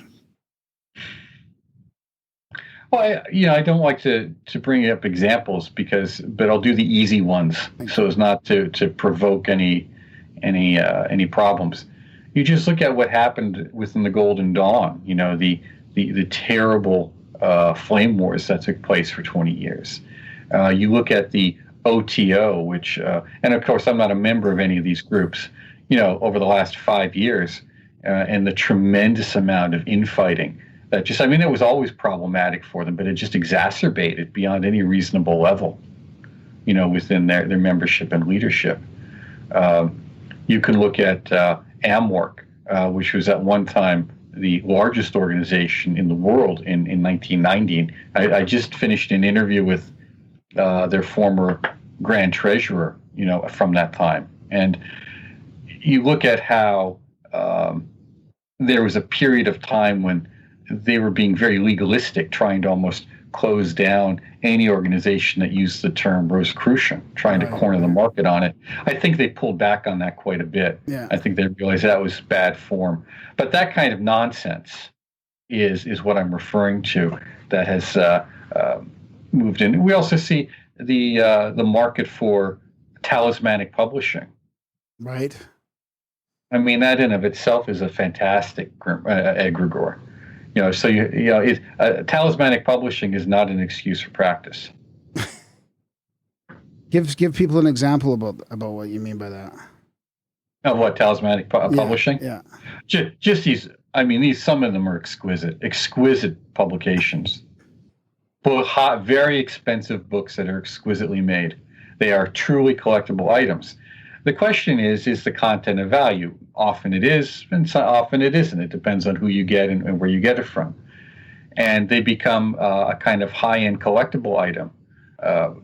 The question is the material inside something that is practical and will be a benefit to you? Is this something you can practice? Yeah. And have the people themselves practiced. I mean, it's amazing how many people, even within a lot of them, I will not mention their names, but well-known authors, don't really have a practice. Right. And you can see they don't have a practice because they tend to go for whatever is fashionable at the moment, trying to position themselves as being a culture, as we call it. And the occulture is an egregore.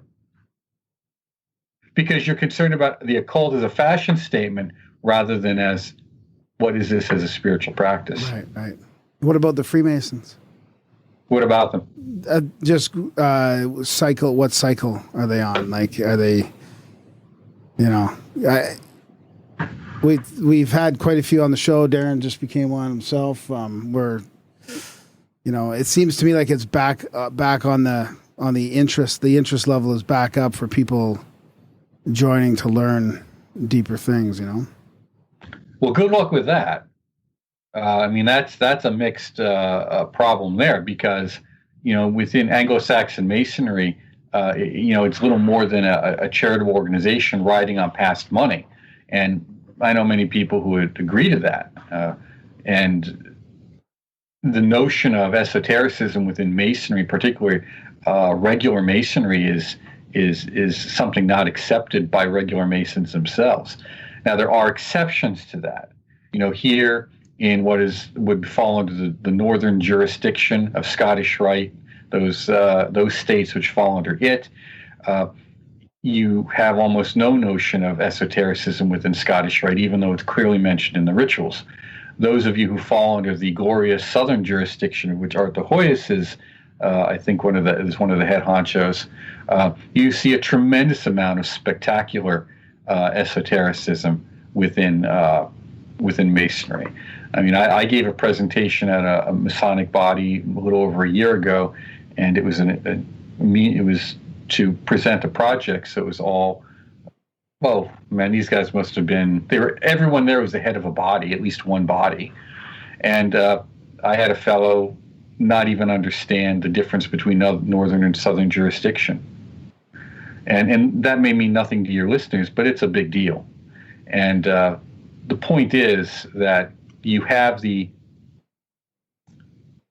traditional observance lodge system, which is part of the Masonic renewal movement, which started maybe, 10, 15 years ago.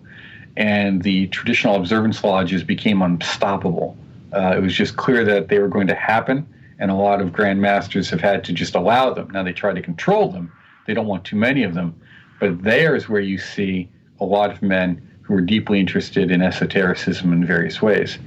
But in terms of practice, Masonry doesn't offer that. It doesn't offer a practice.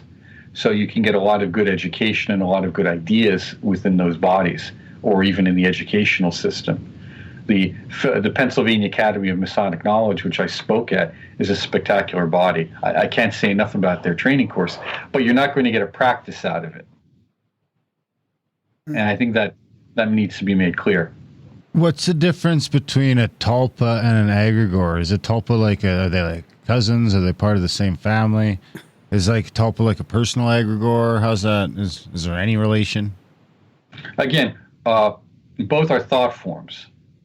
But an egregore is going to be made up of multiple thought forms and possible intelligences and entities. It's like a corporation.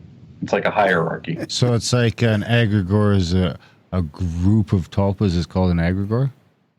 You could think of it that way. You could think of it in that way, but they're not all artificially generated. It's going to be, you belong to several egregores. Your country, your family, your school that you graduate from. Some of them are strong, some of them are weak. Whereas a tulpa is a thought form that is specifically generated consciously for a purpose. And I think within Western occultism, maybe the best example would be the notion of an artificial elemental that you see mentioned in some of the writings. I think Donald Michael Craig, discusses it in his book Modern Magic, and I think you see some notions of it in some of the Arm Solus material, and most of the Golden Dawn or Dawn-related groups go over that to some degree. I wonder if you could get enough tulpas together if they could take down an egregore. if God's so powerful, can he create something that even he can't lift, right? That's right. I don't know about that. I mean, I think when we talk about, at that point, we're looking at a battle of the egregores, a battle of the thought forms. And this was briefly mentioned, and I'm trying to, in the book, I believe it was Sadir wrote, the French occultist Paul Sadir, in his book Initiation. And I think Gareth Knight did a translation of it, which is pretty good. And Muni Sadhu did an earlier translation of it. And in that, we hear really the term egregore, but also the notion of how nations have egregores and how they can often appear like in their national symbols, and that how these wars between them take place on the psychic or spiritual level before they take place on the physical level. And that those who have some vision of awareness or clairvoyance, perception, can begin to perceive that. And sometimes that perception is conscious, sometimes in a flash, sometimes it's just unconscious in the sense of a notion. Are egregores, would there be sort of any relation between egregores and zeitgeists? I think the term zeitgeist means the spirit of the age. And you would say, yes, the spirit of the age could in some way be a broader egregore, because a zeitgeist would be defined in many ways by astrological cycles, and those astrological cycles would be vast. So, generally speaking, so what is the spirit of a generation, if you will? What is the sense of belonging to Generation X, Generation Z, Generation fill in the blank? What is that notion? And if you notice that those notions have things that are in common, certain social experiences that are in common. So, yes, we could say that is in part an egregore. What about one-on-one relationships, marriages, partnerships, family units, things like that? Family units, yes. One-on-one relationships, not so much. That's more of what we would call a thought form.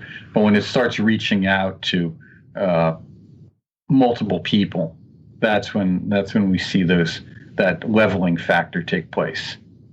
What is that leveling factor of shared values? So you always have to remind yourself of what is the leveling factor of shared values. That's the social control mechanism, whatever those values are.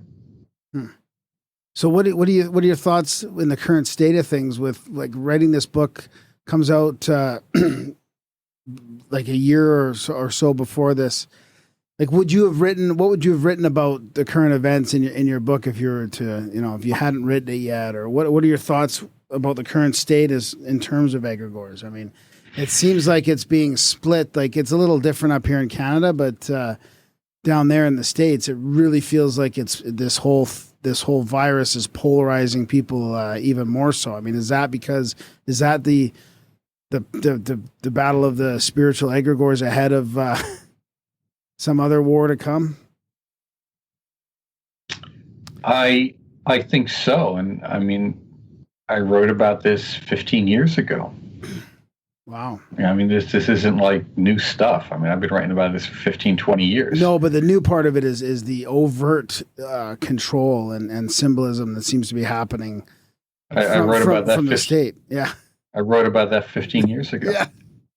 Occultists didn't want to believe it. Really, eh? Holy shit. Well, I find it ironic that occultists are so quick to condemn conspiracy theories. Right.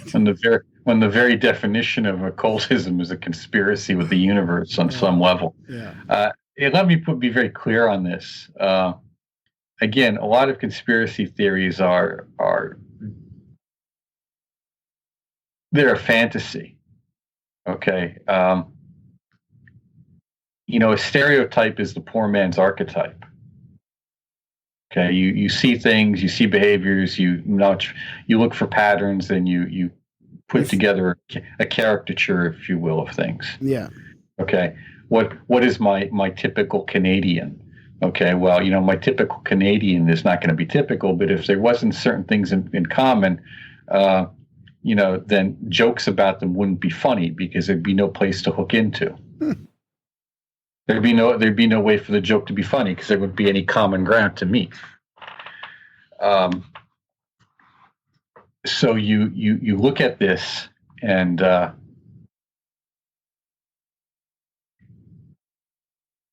you look at the behaviors that are taking place, and these behaviors that we see are very polarizing and very divisive. So as I told my wife, I said, who is a microbiologist, I said, if you want to know the seed, look at the fruit. If you want to know the fruit, look at the seed. And this is just Karma 101, cause and effect. So when I look at what is happening around us, as I said to one fellow with retired Homeland Security, I said, I don't know what's more frightening. I said, believing that this is a conspiracy, that people put this all together and knew that this was going to be the outcome, or the possibility that they didn't. Yeah. I was thinking that the other day. I was like, I don't know what's worse. Right. And that goes back to the notion of mental value structures. The conspiracy doesn't have to be people sitting around a table. It just has to do what are the values of what people consider possible or important. Right. It might be scarier if it's incompetence. I mean, well, in many ways it is. It is scary if it's incompetence, and I think in many ways it is. But it also means that people have to step up and not just complain about it. And occultists, the notion is that, look, and this is where we see the breakdown and the destruction of occultism internally, is on one hand, it seeks to be respected by the academic community. So it has all these wonderful academic publications and areas of study that happened over the last 20 years that didn't exist 40 years ago, didn't exist 30 years ago. People really have no idea how spoiled they are when it comes to this stuff and availability. There's just total culture shift in what's happened. And I said, this isn't going to go on forever. This availability of this information won't go on forever. It's like it can't. The golden age of the internet, kind of, is what you're thinking. Yeah. Right. Yeah. It's not going, because at some point because it requires a great deal of resources to happen and take place. So you look at the arc of things, and at some point this situation was going to happen. It was just a matter of the details. So now we have a situation in which we're seeing massive amounts of civil liberties being stripped away, piece by piece, where we see a giant intelligence apparatus surrounding the globe. Okay. And of course it has various players. It's not unified, it's not homogenous yet, but it is looking at a variety of players, all seeking to control us in some fashion. And it doesn't even hide it anymore. Yeah. That's kind of what I was getting at, the overtness of it. Yeah. Right. It doesn't hide it, and people don't care. So, I like to rephrase this question because it's the real shock question. Is people say, you've got to have something worth fighting for. And I always say, well, what you're saying then is, the real question is, what do you have that's worth killing for? Yeah. Because that's what you're saying when we say fighting for. What ideas do you hold to be so strong and so true and so vital and important that they are worth killing and dying for? Now, other people have them, and they create some pretty strong egregores with them. I would say in general, most of the guys walking around pretending to be Knights Templars, they don't have them. Most of occultism, for that matter, going back to your question about, world peace and all of that, you've got to generate some real juice to counter this. And I don't mean this nonsense of witches getting together and cursing Trump as if that has some value. That's just foolishness. It takes serious, real occult training that most people won't do because it takes too much work. So what then happens is the zealots win because they've got more energy. See, again, the egregore is always about the energy. Who's got it and who doesn't. That's the power. Yeah, but that's still scary. The witch is cursing. It damn well should be. It's you know, it's like it's. It should scare you. That's the point. That's why I'm saying it. I'm not saying it to make you feel good or to make your listeners feel good. I'm saying it to scare you, to draw your attention to what's happening and what the solutions are. And it requires real effort. So how do you build up that juice? You have to have a regular dedicated practice. Yeah. You have to have discipline. See, we got mugged by Saturn. And Saturn is all about discipline. It's all about foundation and earth. You get up at the same time every day and you make your bed. And then you do your practice. And you discipline your body and you discipline your mind and you discipline your speech. Because it's thought, word, and deed, body, speech, and mind. And you discipline them. And in that, you'll get a focus and a power that allows you to solve your problems and to be a demonstrable leader that others will see. That's what it takes. That's interesting, But that, in doing so, you free yourself from the other egregores.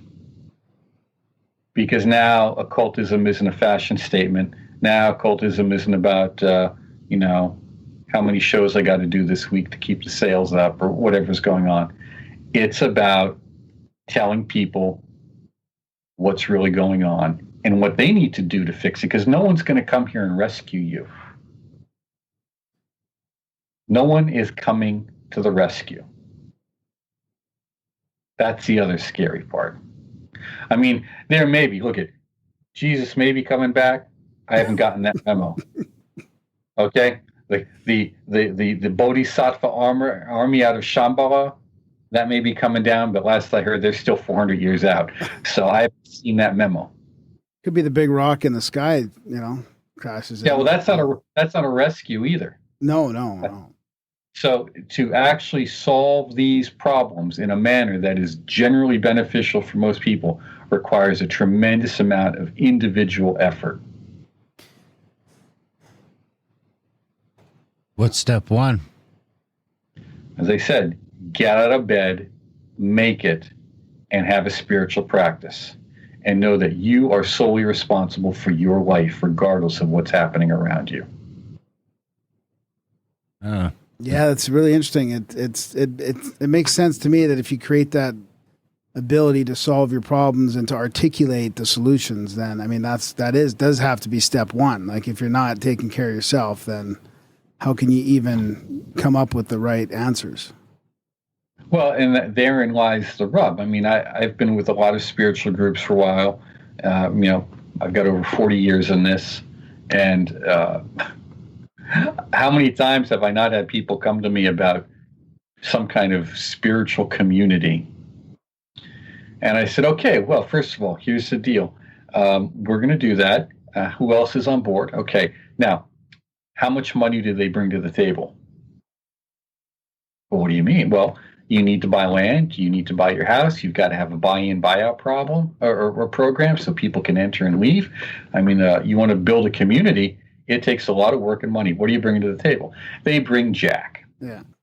Because what they want is they want an escape. And that's, again, when occultism, spirituality, whether it's Tibetan Buddhism or yoga or any of this stuff, or the wonderful people following all the dark arts, this becomes an escape, an illusion. That's the egregore. Because it takes their time and their energy and resources, but gives them very little in return. So, but the discipline to free yourself from the egregore is exactly what I said. And there are good ones too. But understand, you can also develop a relationship with egregores where you can enter into them, out of them, just as you can enter into and out of relationships with people. There are some people I enjoy a great deal, but only in small doses. Yeah. So that discipline, that practice will help you bring the awareness and the the other stuff you were talking about right from the start of this conversation about being, you got to be aware of all this before you can start separating yourself from the egregore. Right. Yeah. And that your life is your responsibility.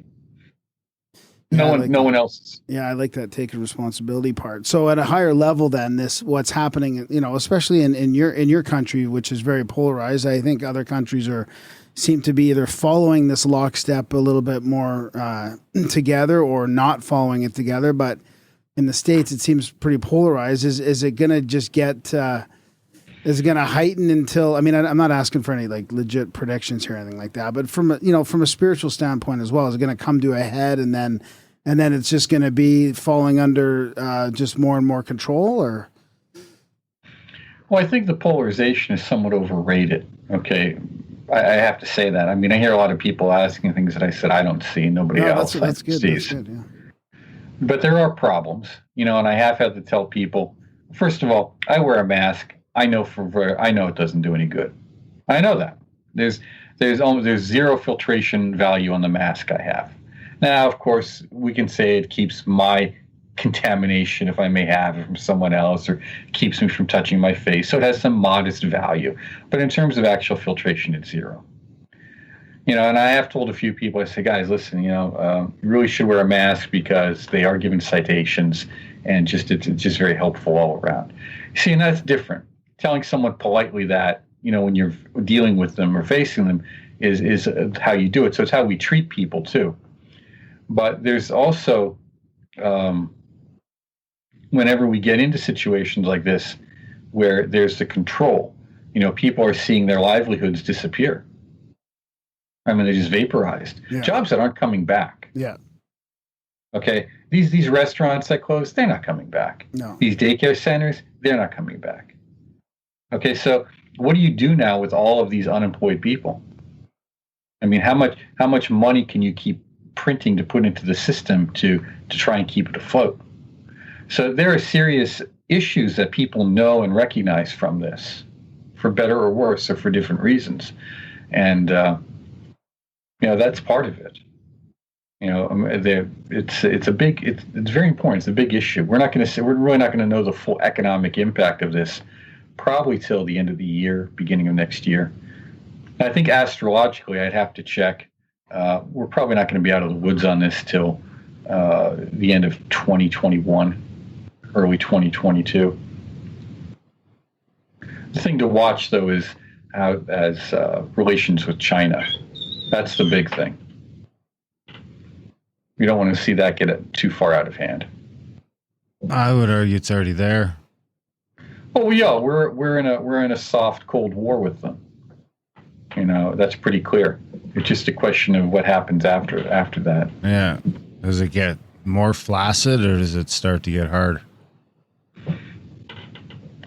See it? I don't know. I've been saying for a while that I think war with China is right around the corner. Hopefully not. Is there anything we can do to stop it? Or is the egregore in control now? Well, the egregore is never in control in that sense. The egregore is only in control as long as it's fed. What you do is you don't feed the egregore, and you have to be very focused about the notion of peaceful relations. I think one of the problems is when we deal with world peace and all of this stuff, we forget that the world is a dynamic place, and that I don't think you're ever going to have world peace in the sense that everywhere at all times everything is just honky-dory. There's always going to be problems because people are different.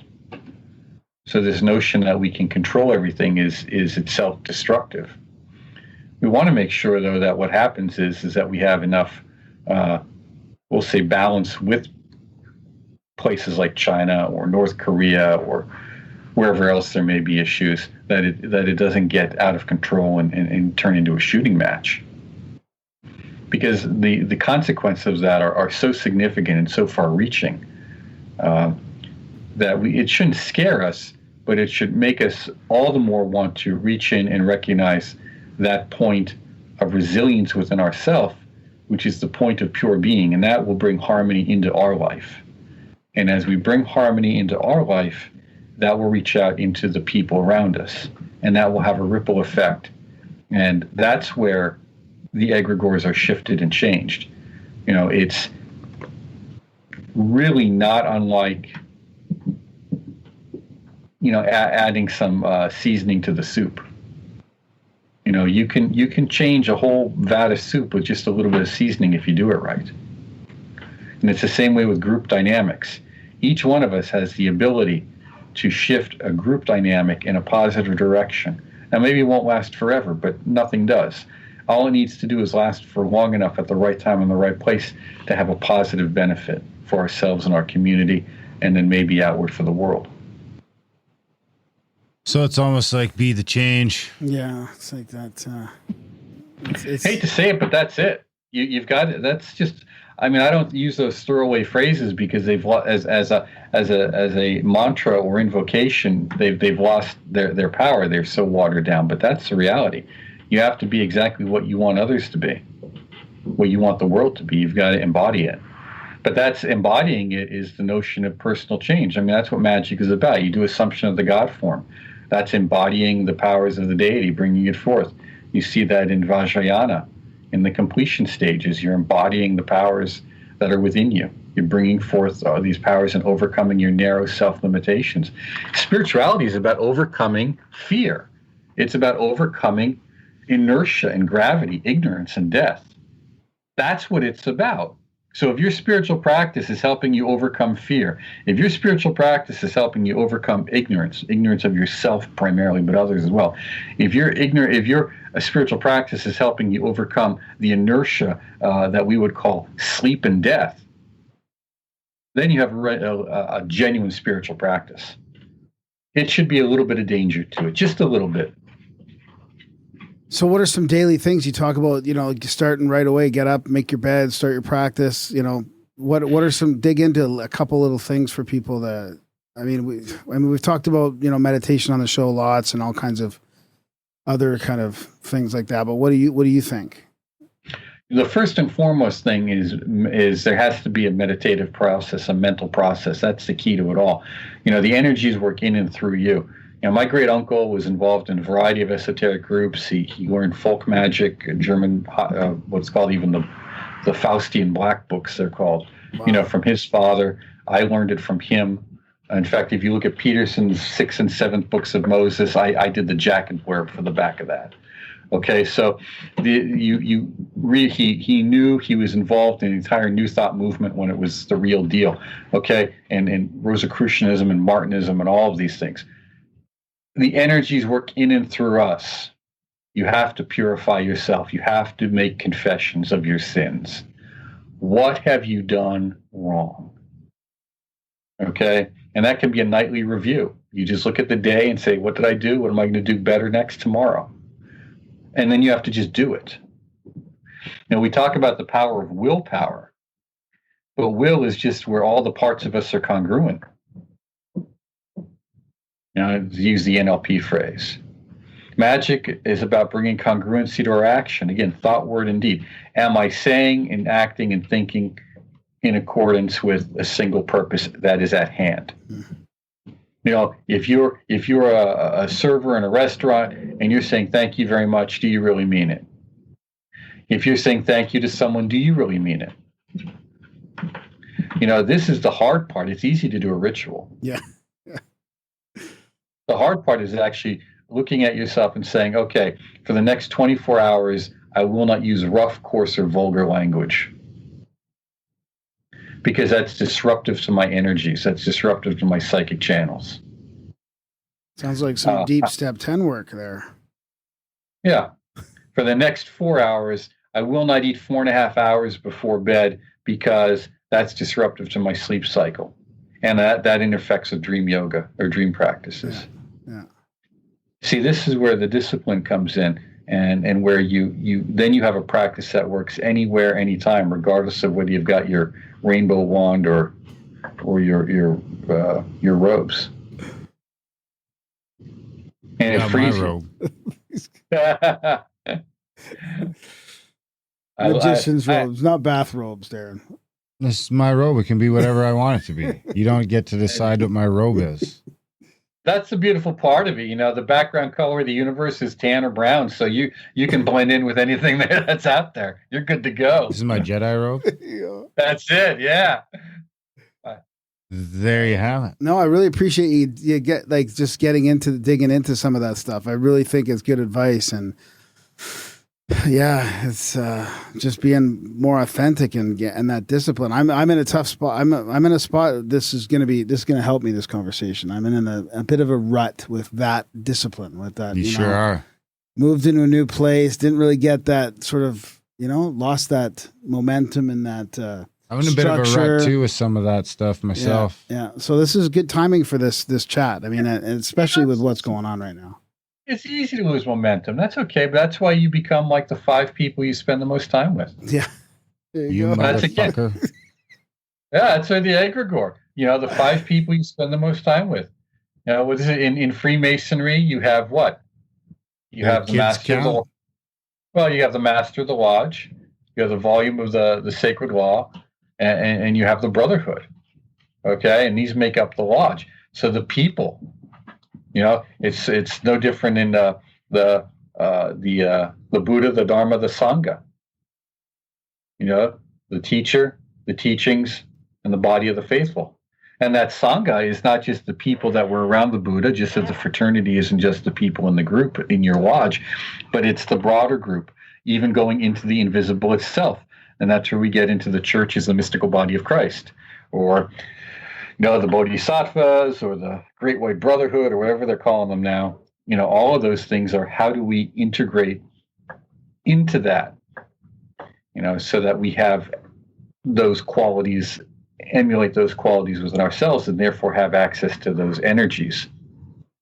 Yeah. I don't want to let you go until you tease the book a little bit more, because there's some chapters in there that are really interesting, like the Cathedral of the Soul, and these groups creating almost like a virtual reality space to meet in consciousness, and like whether it's that celestial sanctum or the meta focus, which is kind of like the Buddhist meditations, and then that Conan and the automatic writing type thing. So I just thought, that's great stuff. Yeah. Okay. Yeah. Let's do Conan first. Yeah. Around Lovecraft, H.P. Lovecraft was a bunch of authors. I think they were known as the Lovecraft Circle. And one of them was the fellow who wrote Conan. And he had a very unfortunate ending in many ways. However, when he was at the peak of his creative potential and practice, he said that it was as if Conan was standing beside me over my shoulder and just telling me stories and dictating to him what these short books, which would become Conan, as we know the books to be. And that kind of phenomena of almost an automatic writing, if you will. Now, he wasn't like in a trance as we think of as automatic writing, but he was in a trance. He was entrained where he really had this sense of another being or person or intelligence just really almost influencing or inspiring him. And that kind of phenomena is well known within history, the different muse that can inspire poetry, art, what have you. Anyone who's an author or an artist in any way has known it. And I know any field of endeavor that you throw yourself into, you can have that experience with. I think what makes writing interesting is that the complexity of maintaining that consciousness as the whole story unfolds. So that's great. I think with the other one that you're talking about, the Cathedral of the Soul, or the Celestial Sanctum, as it's called by Amorc, was a focal point of psychic projection that they began to develop. And your description of it as a kind of VR space to meet in consciousness. Yeah, VR space to meet in consciousness is perfect because it really does fit into that framework in the same way that Bruno was talking about the memory palaces. Okay, the memory palaces are essentially the same thing.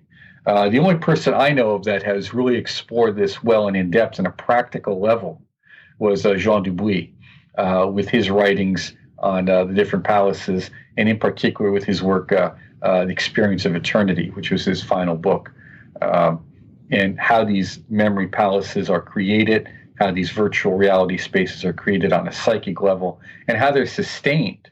Not just created, but sustained, and how groups do them, and how you can do one for yourself so as not to be pulled into others. He used to say it's better to build your own wood house than, serve in someone else's mansion. Yeah. Palace. Yeah. So that said, he was quite skilled. He was an exceptionally skilled theurgist, by the way, as well as alchemist. Exceptional. I just did a talk with Russ House, who was the president of the Philosophers of Nature back in the day, or one of them, but the last one to serve in that role. And we talk a little bit about some of the things that would occur, the phenomena that would occur around Dubuis. So with that said, the Amorc also had, and Amorc at this time was the largest esoteric body in the world. And when was this? The early 1900s, or this would have been between 1980s into the collapse in 1990 when that occurred. Wow.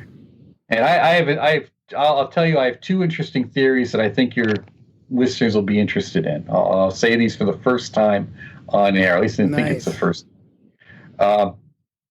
Amorc had a practice called metafocus, in which its members would be given in the back of the magazine, which was published monthly at that time, and it became quarterly. I think it may be every 6 months now. And it would be of a world leader and a code word, some kind of strange little word. Now, this was like super secret. You could look them up.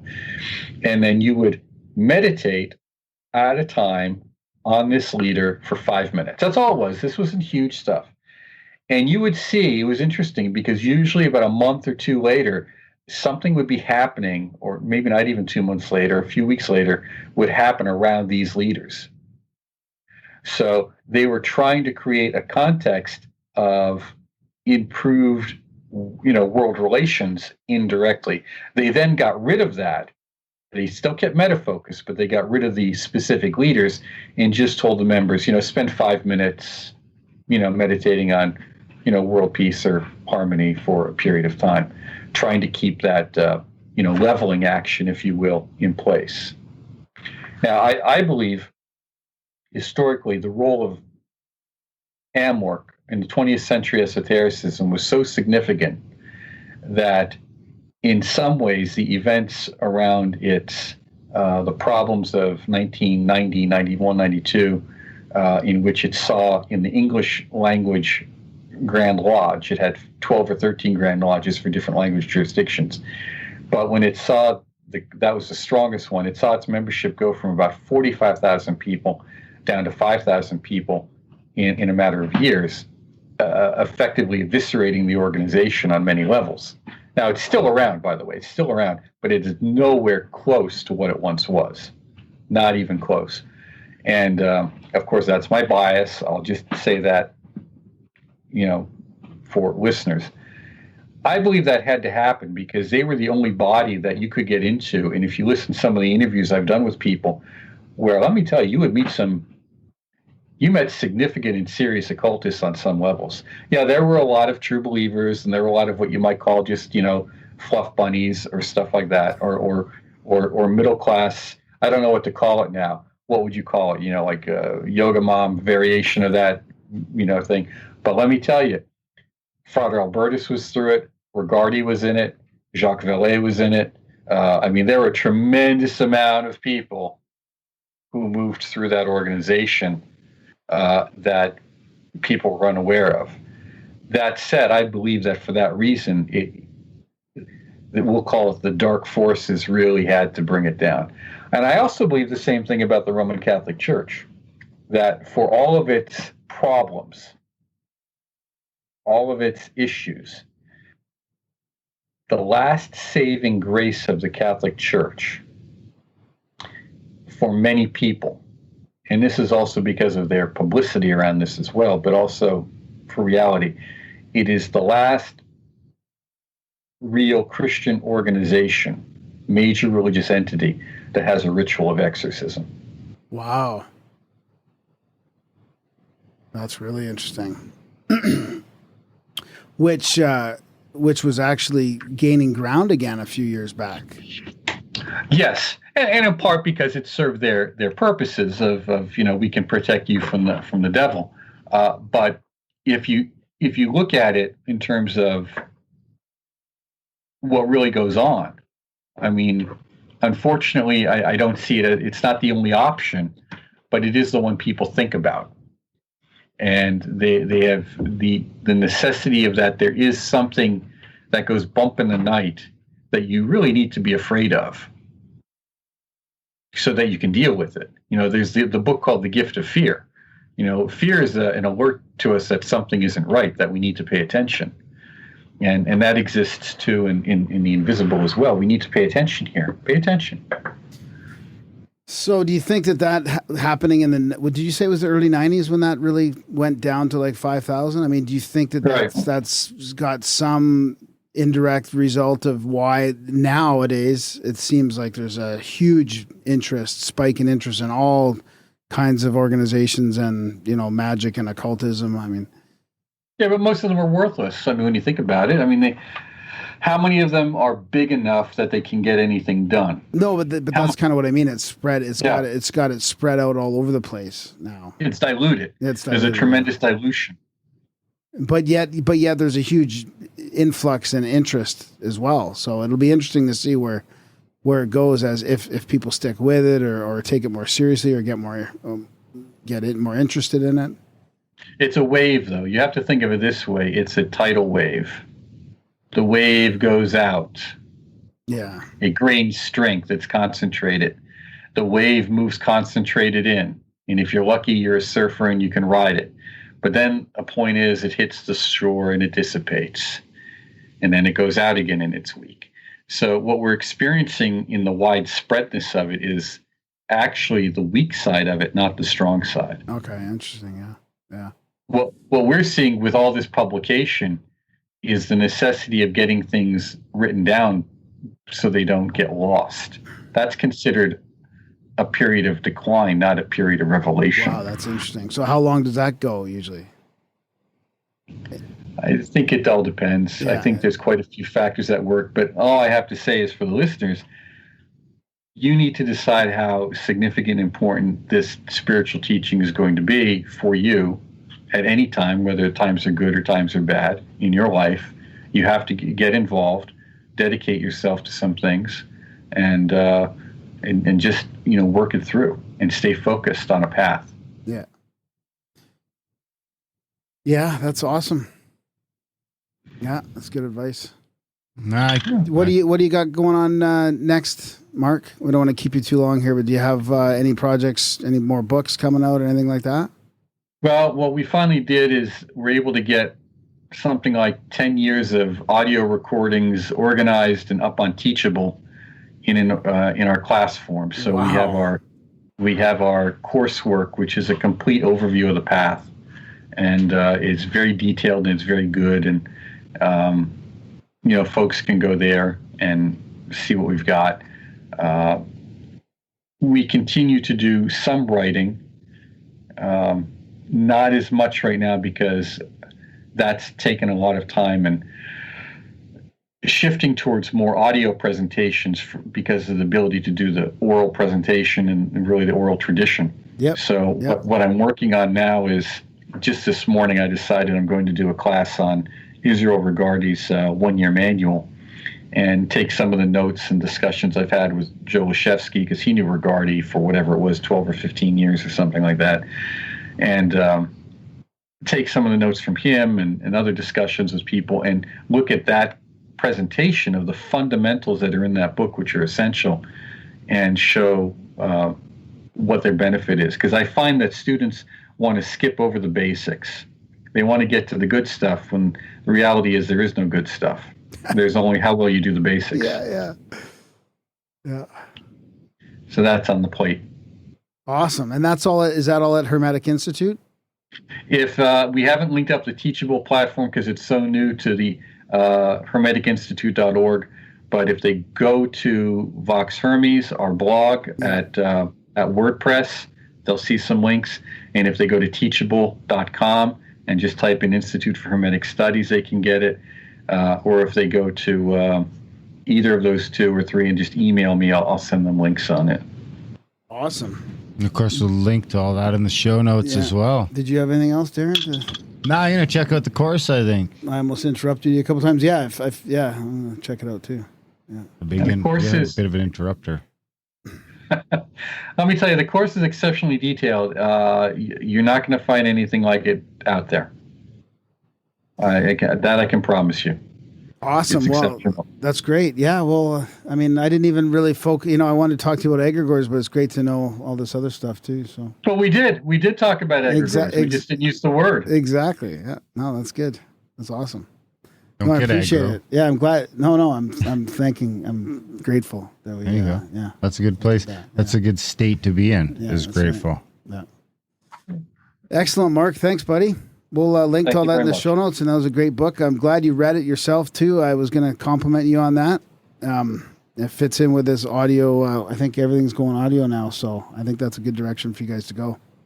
Oh, thank you very much. Yeah.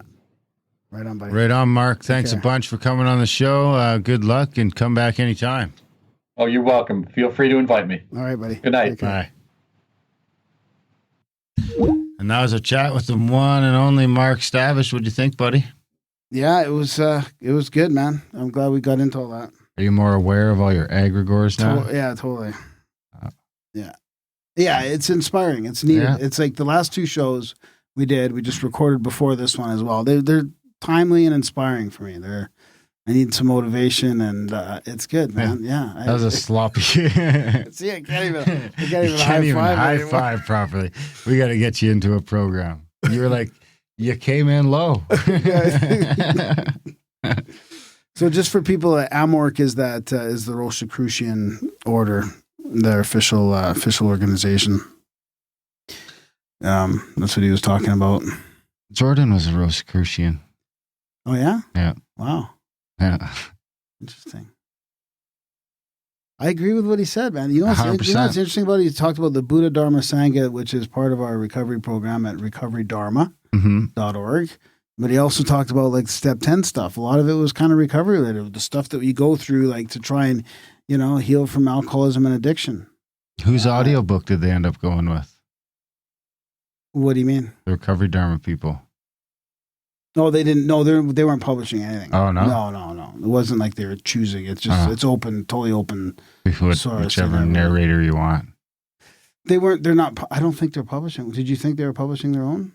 No, I don't know. No, we just threw our version out on our YouTube and podcast feed and all that. There was no black budget. I don't know if it went and to the their non-black site. budget. I don't know if it went to their site at all.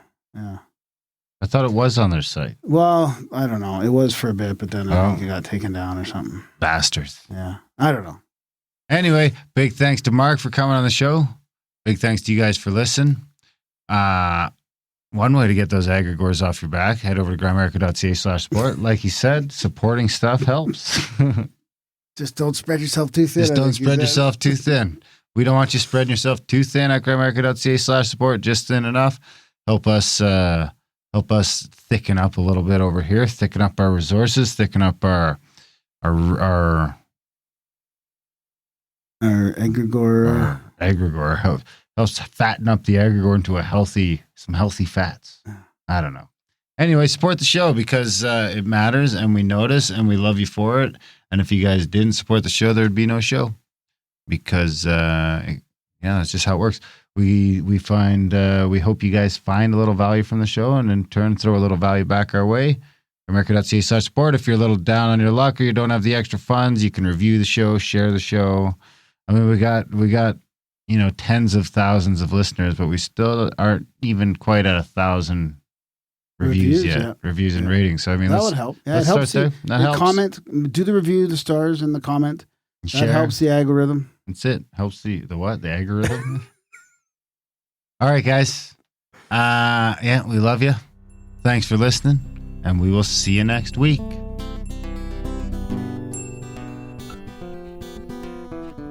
Five pink flamingos and a few flamenco dancers.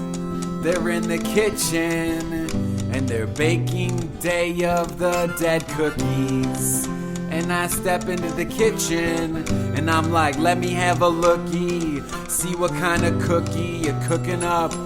And they're looking up at me skeptical, and I Poindexter to my spectacles.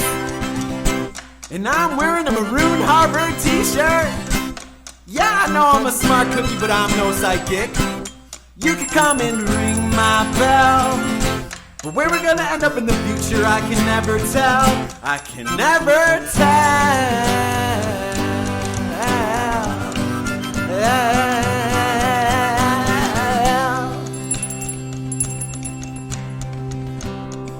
Me and 5 of my best friends and a few of my enemies, we're at the coffee shop and we're settling our differences. Benjamin Otto pulls out a game of Chinese checkers and he orders a cappuccino. And I pick blue and he picks red and you pick yellow. And I'm wearing a tie-dye peace sign t-shirt. Yeah, I know I'm a peacenik, but I ain't no hypocrite. You can come and ring my bell, but where we're gonna end up in the future, I can never tell. I can never tell.